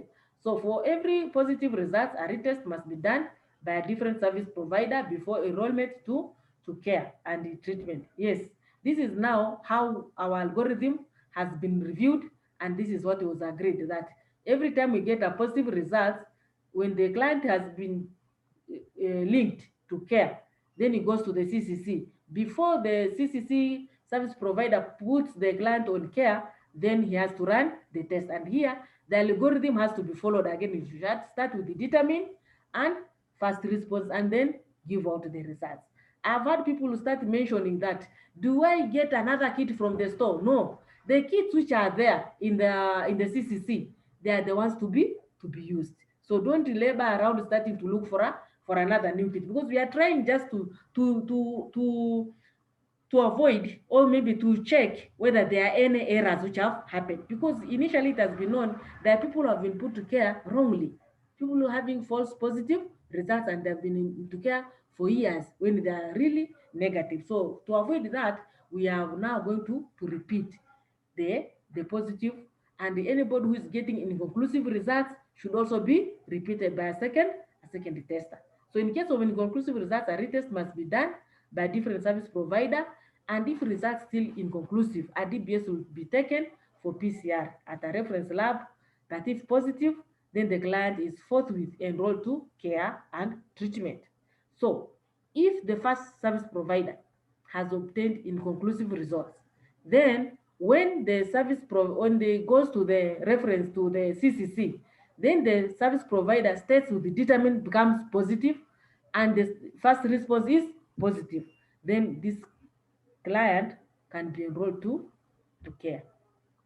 External quality assessment, these are methods of supervision where we want to check issues of quality. So methods of external quality assessment, we can have proficiency testing, and I've mentioned here in Kenya we are having HIV serology proficiency testing, which has been running from 2007, and the technical support supervision. The technical support supervision, it is supervision which is done by bodies from a higher level from the site which is being supervised. Let's say if it is a county supervision, to go and supervise the sub-county, and the sub-county can supervise the facilities and the sites within the sub-county. So I'm going to talk you through about dry tubes sample, which is the proficiency testing. And I think most of you know it by the name PT. So it has been used as an external check of HIV test system in HIV testing sites and laboratory settings.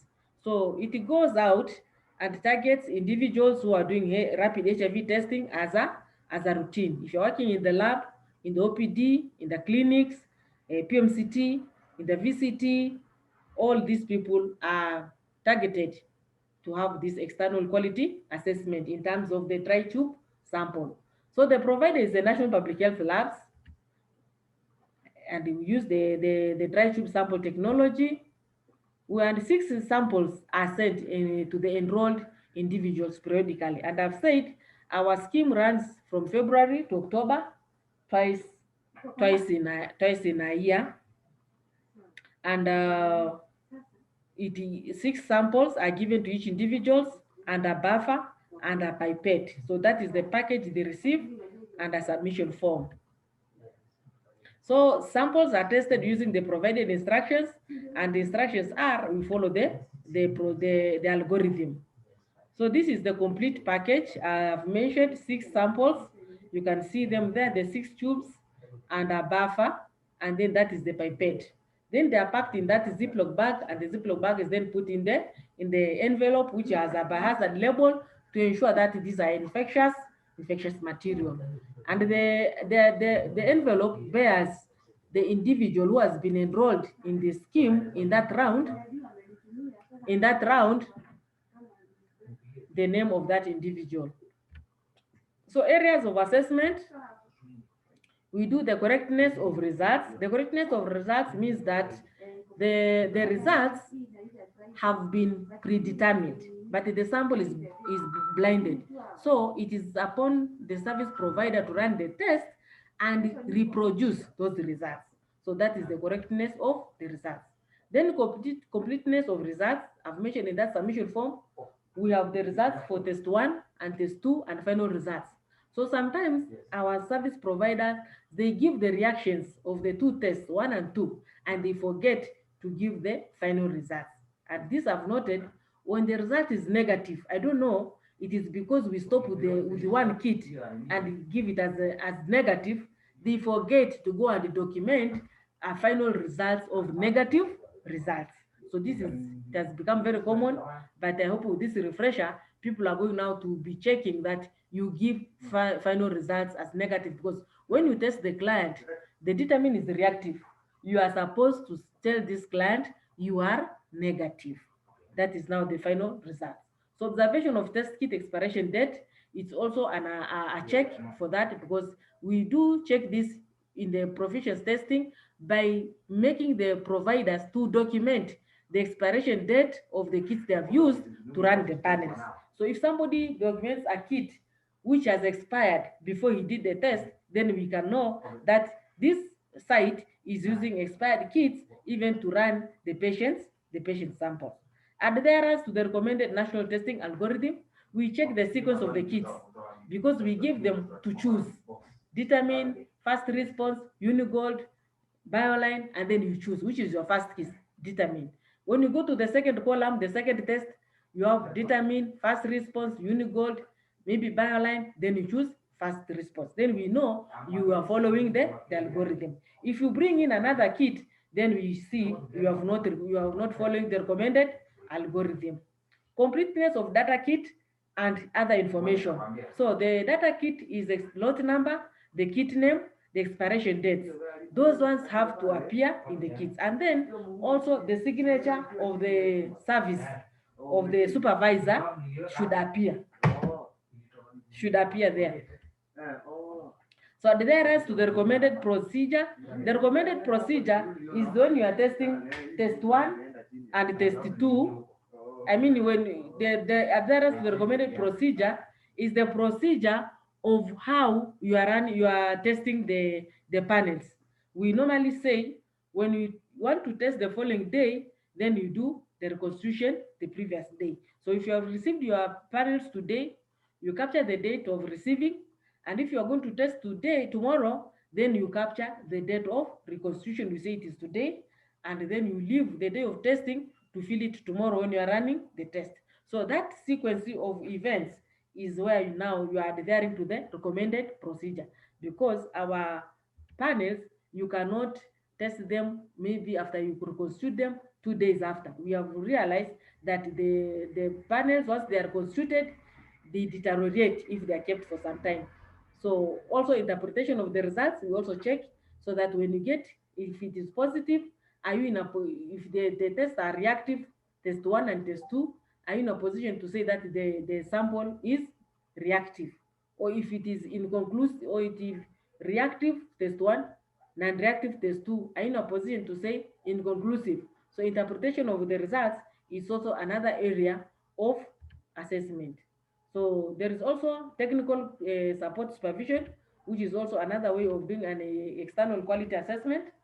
This is a periodic site visits to systematically assess the HIV testing quality practices. So here, physically, people move, supervisors can go to the testing sites and check various things, what activities pertaining to testing, whether they amount to quality practices. Here you can check of waste segregation, procedures, job aids, whether timers are there, how kits are they kept in a good conditions.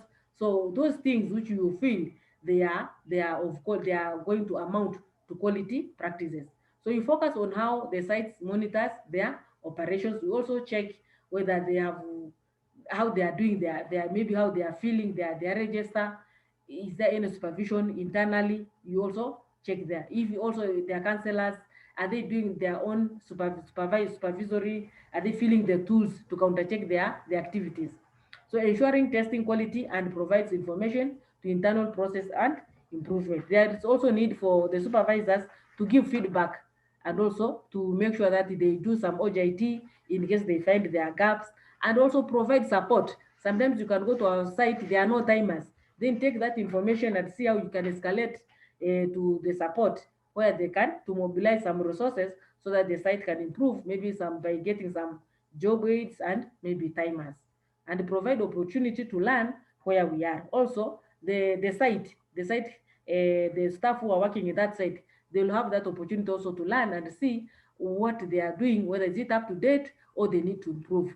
And also the supervisors, they will also learn what are the gaps and what are they supposed to do. If maybe they can identify gaps in terms of training, then they can now go and organize and say, yes, now our service providers, they need some kind of refresher training like what we are doing now. Thank you very much.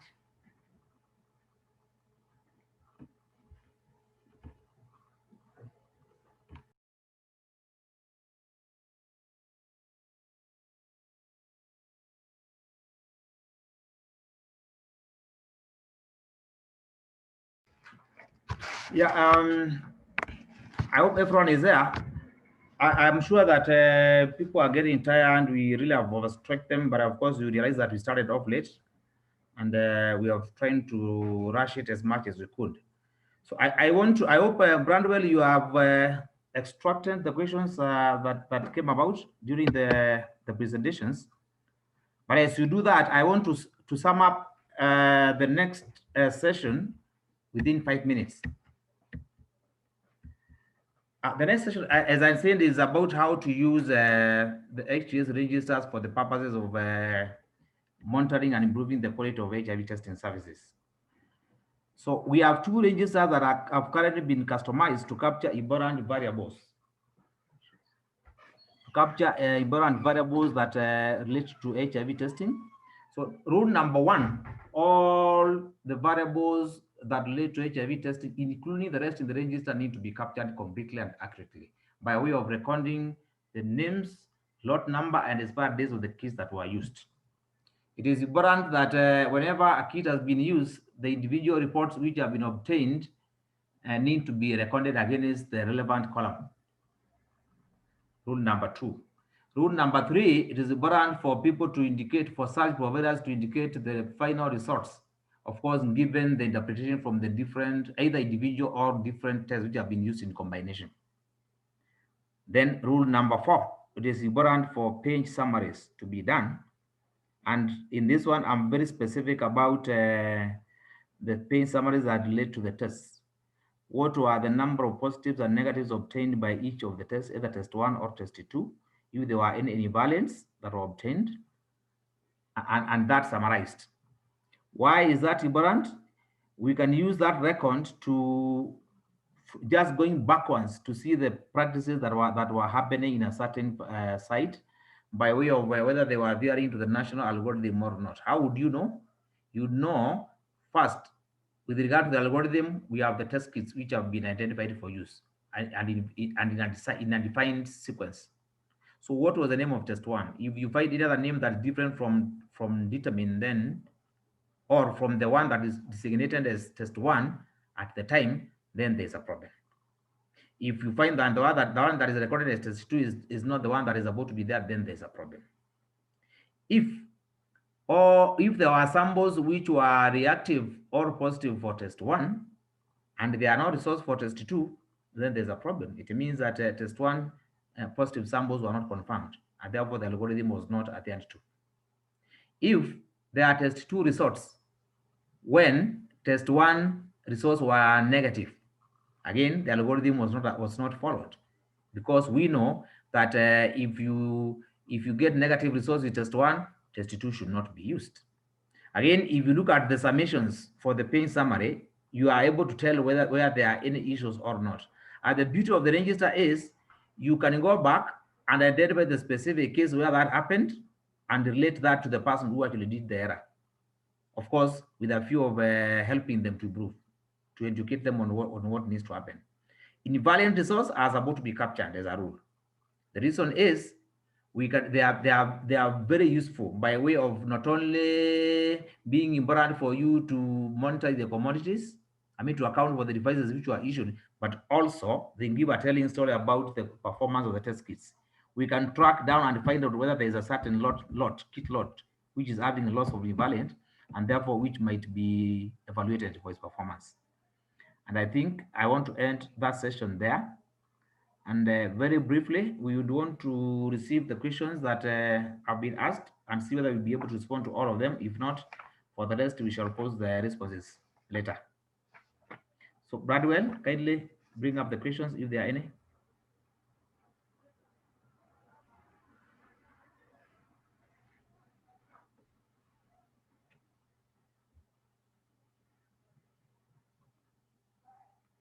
Bradwell.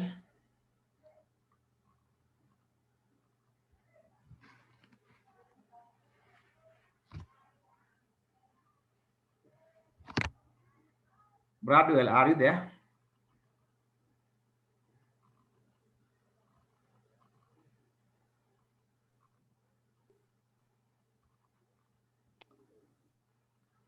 Hey, Gideka, I think Brandwell has dropped off. Oh, okay. But I see there are a number of questions. Yes, are there part of the questions? Yes, there are a number of questions. Actually, there are quite a number. Just 21 questions. Yeah. Extract the ones that whose answers have not been given as you moved on.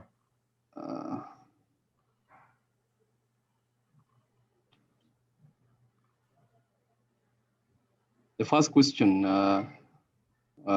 what if a pregnant woman is tested at third trimester? Is it mandatory for the client to be tested at labor and delivery?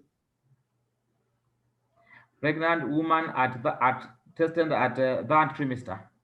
Yes. Whether she should be tested at labor? Yes, that's the first question. Okay, give us the rest of the questions. The other question is, under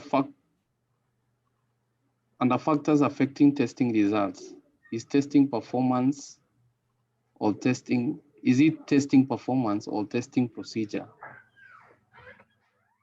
Okay. And other question is, I have had 2 instances where a client is referred to us for a repeat test after being tested using fast response, testing positive in the name that the service provider did not have determined test kit. Please repeat that question. So it's a lengthy one. So it says, I have had about 2 instances where a client is referred to us for a repeat test. After being tested using fast response, that is the fast response testing positive, in the name that the service provider did not have determined test kit. But when I do the test using determine, the test is negative. So I have always been asked why this, but I am not sure if the answer I give is correct. Kindly help me understand if I have always given the right feedback. Next. The next question is, giving quality results is being an issue to discuss at our CCC. Patients who are virally suppressed without us knowing at the VCT that she or he CCC clients walk in for the test when the test turns to be negative. I think that was just a comment, not a question.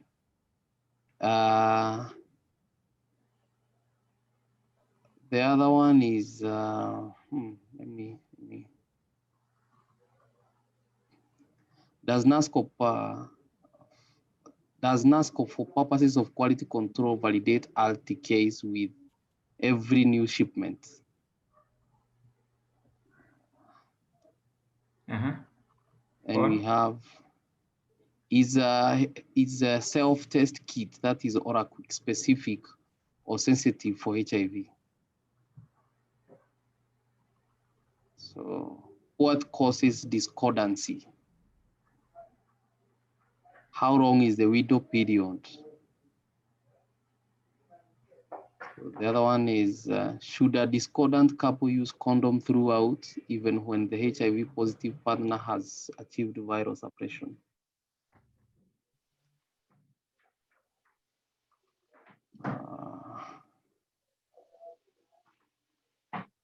We have PCR invalid, and what happens to that client?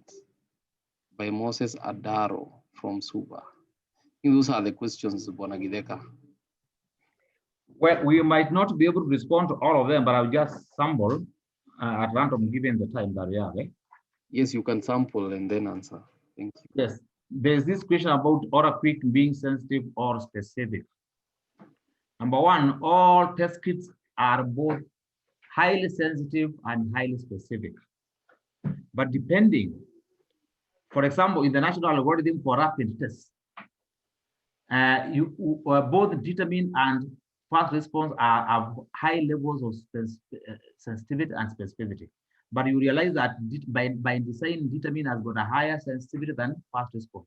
The difference would actually be sometimes in decimal points. You may find determine having a sensitivity of 99.9%, while fast response has got 98.9, giving a difference of about 1 or a decimal point. Same for specificity. Otherwise, if they didn't have high levels of sensitivity and specificity, they would not identify either a positive or a negative. So Oracle similarly has got a high level of sensitivity and specificity. No wonder it is able to pick some positives and it is able to pick some negatives. So high sensitivity and specificity are attributes of a good test kit. But when you are designing algorithm, you just compare and give the one that has got a higher sensitivity to be the first one, the one that has got a lower sensitivity but a higher specificity to be the second one, for reasons of trying to avoid false positives and false negatives coming from the two kits, so that if any misses, the other one is going to pick. Window period, I think I talked about it. I say that it is dependent on the type of the HIV testing technology that you want to use, that you are using.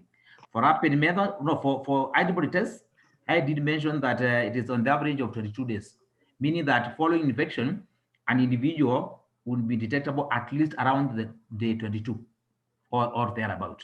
But if you use technologies that detect the presence of the virus itself, then it is shortened significantly. And that's why we see that for tests like PCR can be picked as early as within 9 days of infection.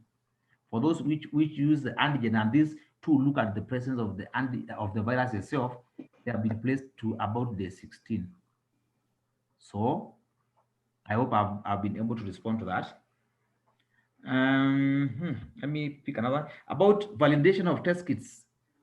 Yes, pre-distribution, before test kits are distributed, although it doesn't happen very consistently, but at randomly they pick some lots and before they are distributed, and they are verified for their performance, whether they still maintain the highest sensitivity and specificity before they are distributed, just to be sure that that which is being distributed that is not faulty already before it is put into use. I want to sample another one. When I talked about testing performance, I think I explained it in two ways. There is the performance of the test kit itself with regard to the sensitivity and the specificity, or in other ones, is ability to pick a positive and to pick a negative. So that is one factor that affects the quality of results. Again, there is the issue about how the test itself was performed by way of how the procedure was carried out. So if an error is introduced by way of part of the procedure, then of course that is going to affect the the final outcome. I think, John, would want to stop there. I'm sure we did attend to all the questions, but we'll look at the rest of the questions. I'm sure you have them somewhere. Yes, I have all the questions, but I would like you to address this last question. Which one? Before we call it a call. The PCR? Somebody say which lot number on the expiry date should be indicated on the MOH 362 register between the one on the kit box and the one indicated on the vitamin John, I can't hear you. pack. So the question goes, which lot number and expiry date should be indicated on the MOH 362 register between the one on the kit box and the one indicated on the determined strip pack? That's a frequently asked question. It is required that you provide the expired details of the kit, the name, the lot number, and the expiry date. And that is important to note. The kit is defined as components used together. So for the example of determine, the determine kit is made up of the strips, the chase buffer, the capillary tubes, the precast. All that comes in that box is what makes up a kit. So many of them have got that anyway. They are manufactured separately and brought together to make a kit. And the manufacturer has got a record of which of the components belonging to which lot number made up that kit. And each of them has a lot number, and they also, those which expire have got an expiration date that is different. If you look at the package for determine, you'll see up there it is labeled set, lot, set, expiry date. But down there, it has a list of all the items, each with the lot number and expiry date. So the first item to expire in the kit determines the overall expiry date for the kit, and that is always indicated as set expiry date on the box. So in short, we are required to record the one that is on the box, the one that is recorded under set expiry date. For the lot, set lot number, not the one that is on the device. Thank you. So for those who are still there, I can see the number has gone down drastically, but that is within expectation. I think I would like to end the training there. Sorry for the hiccups that we experienced at the beginning. We really lost some time, and no wonder we are finishing late. So I hope next time things will be better. Thank you. And now people are at liberty to leave. Thank you, everyone. Thank you. Thank you, Kiveka, and that's okay. Thank you, Brother.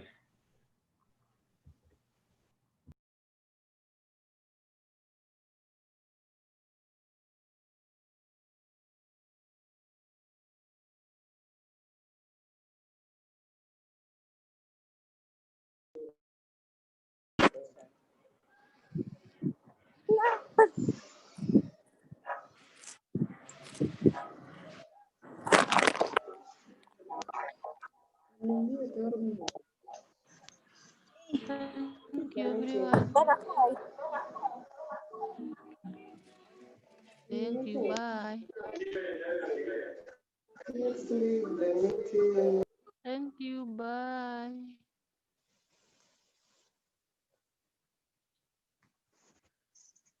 Bye.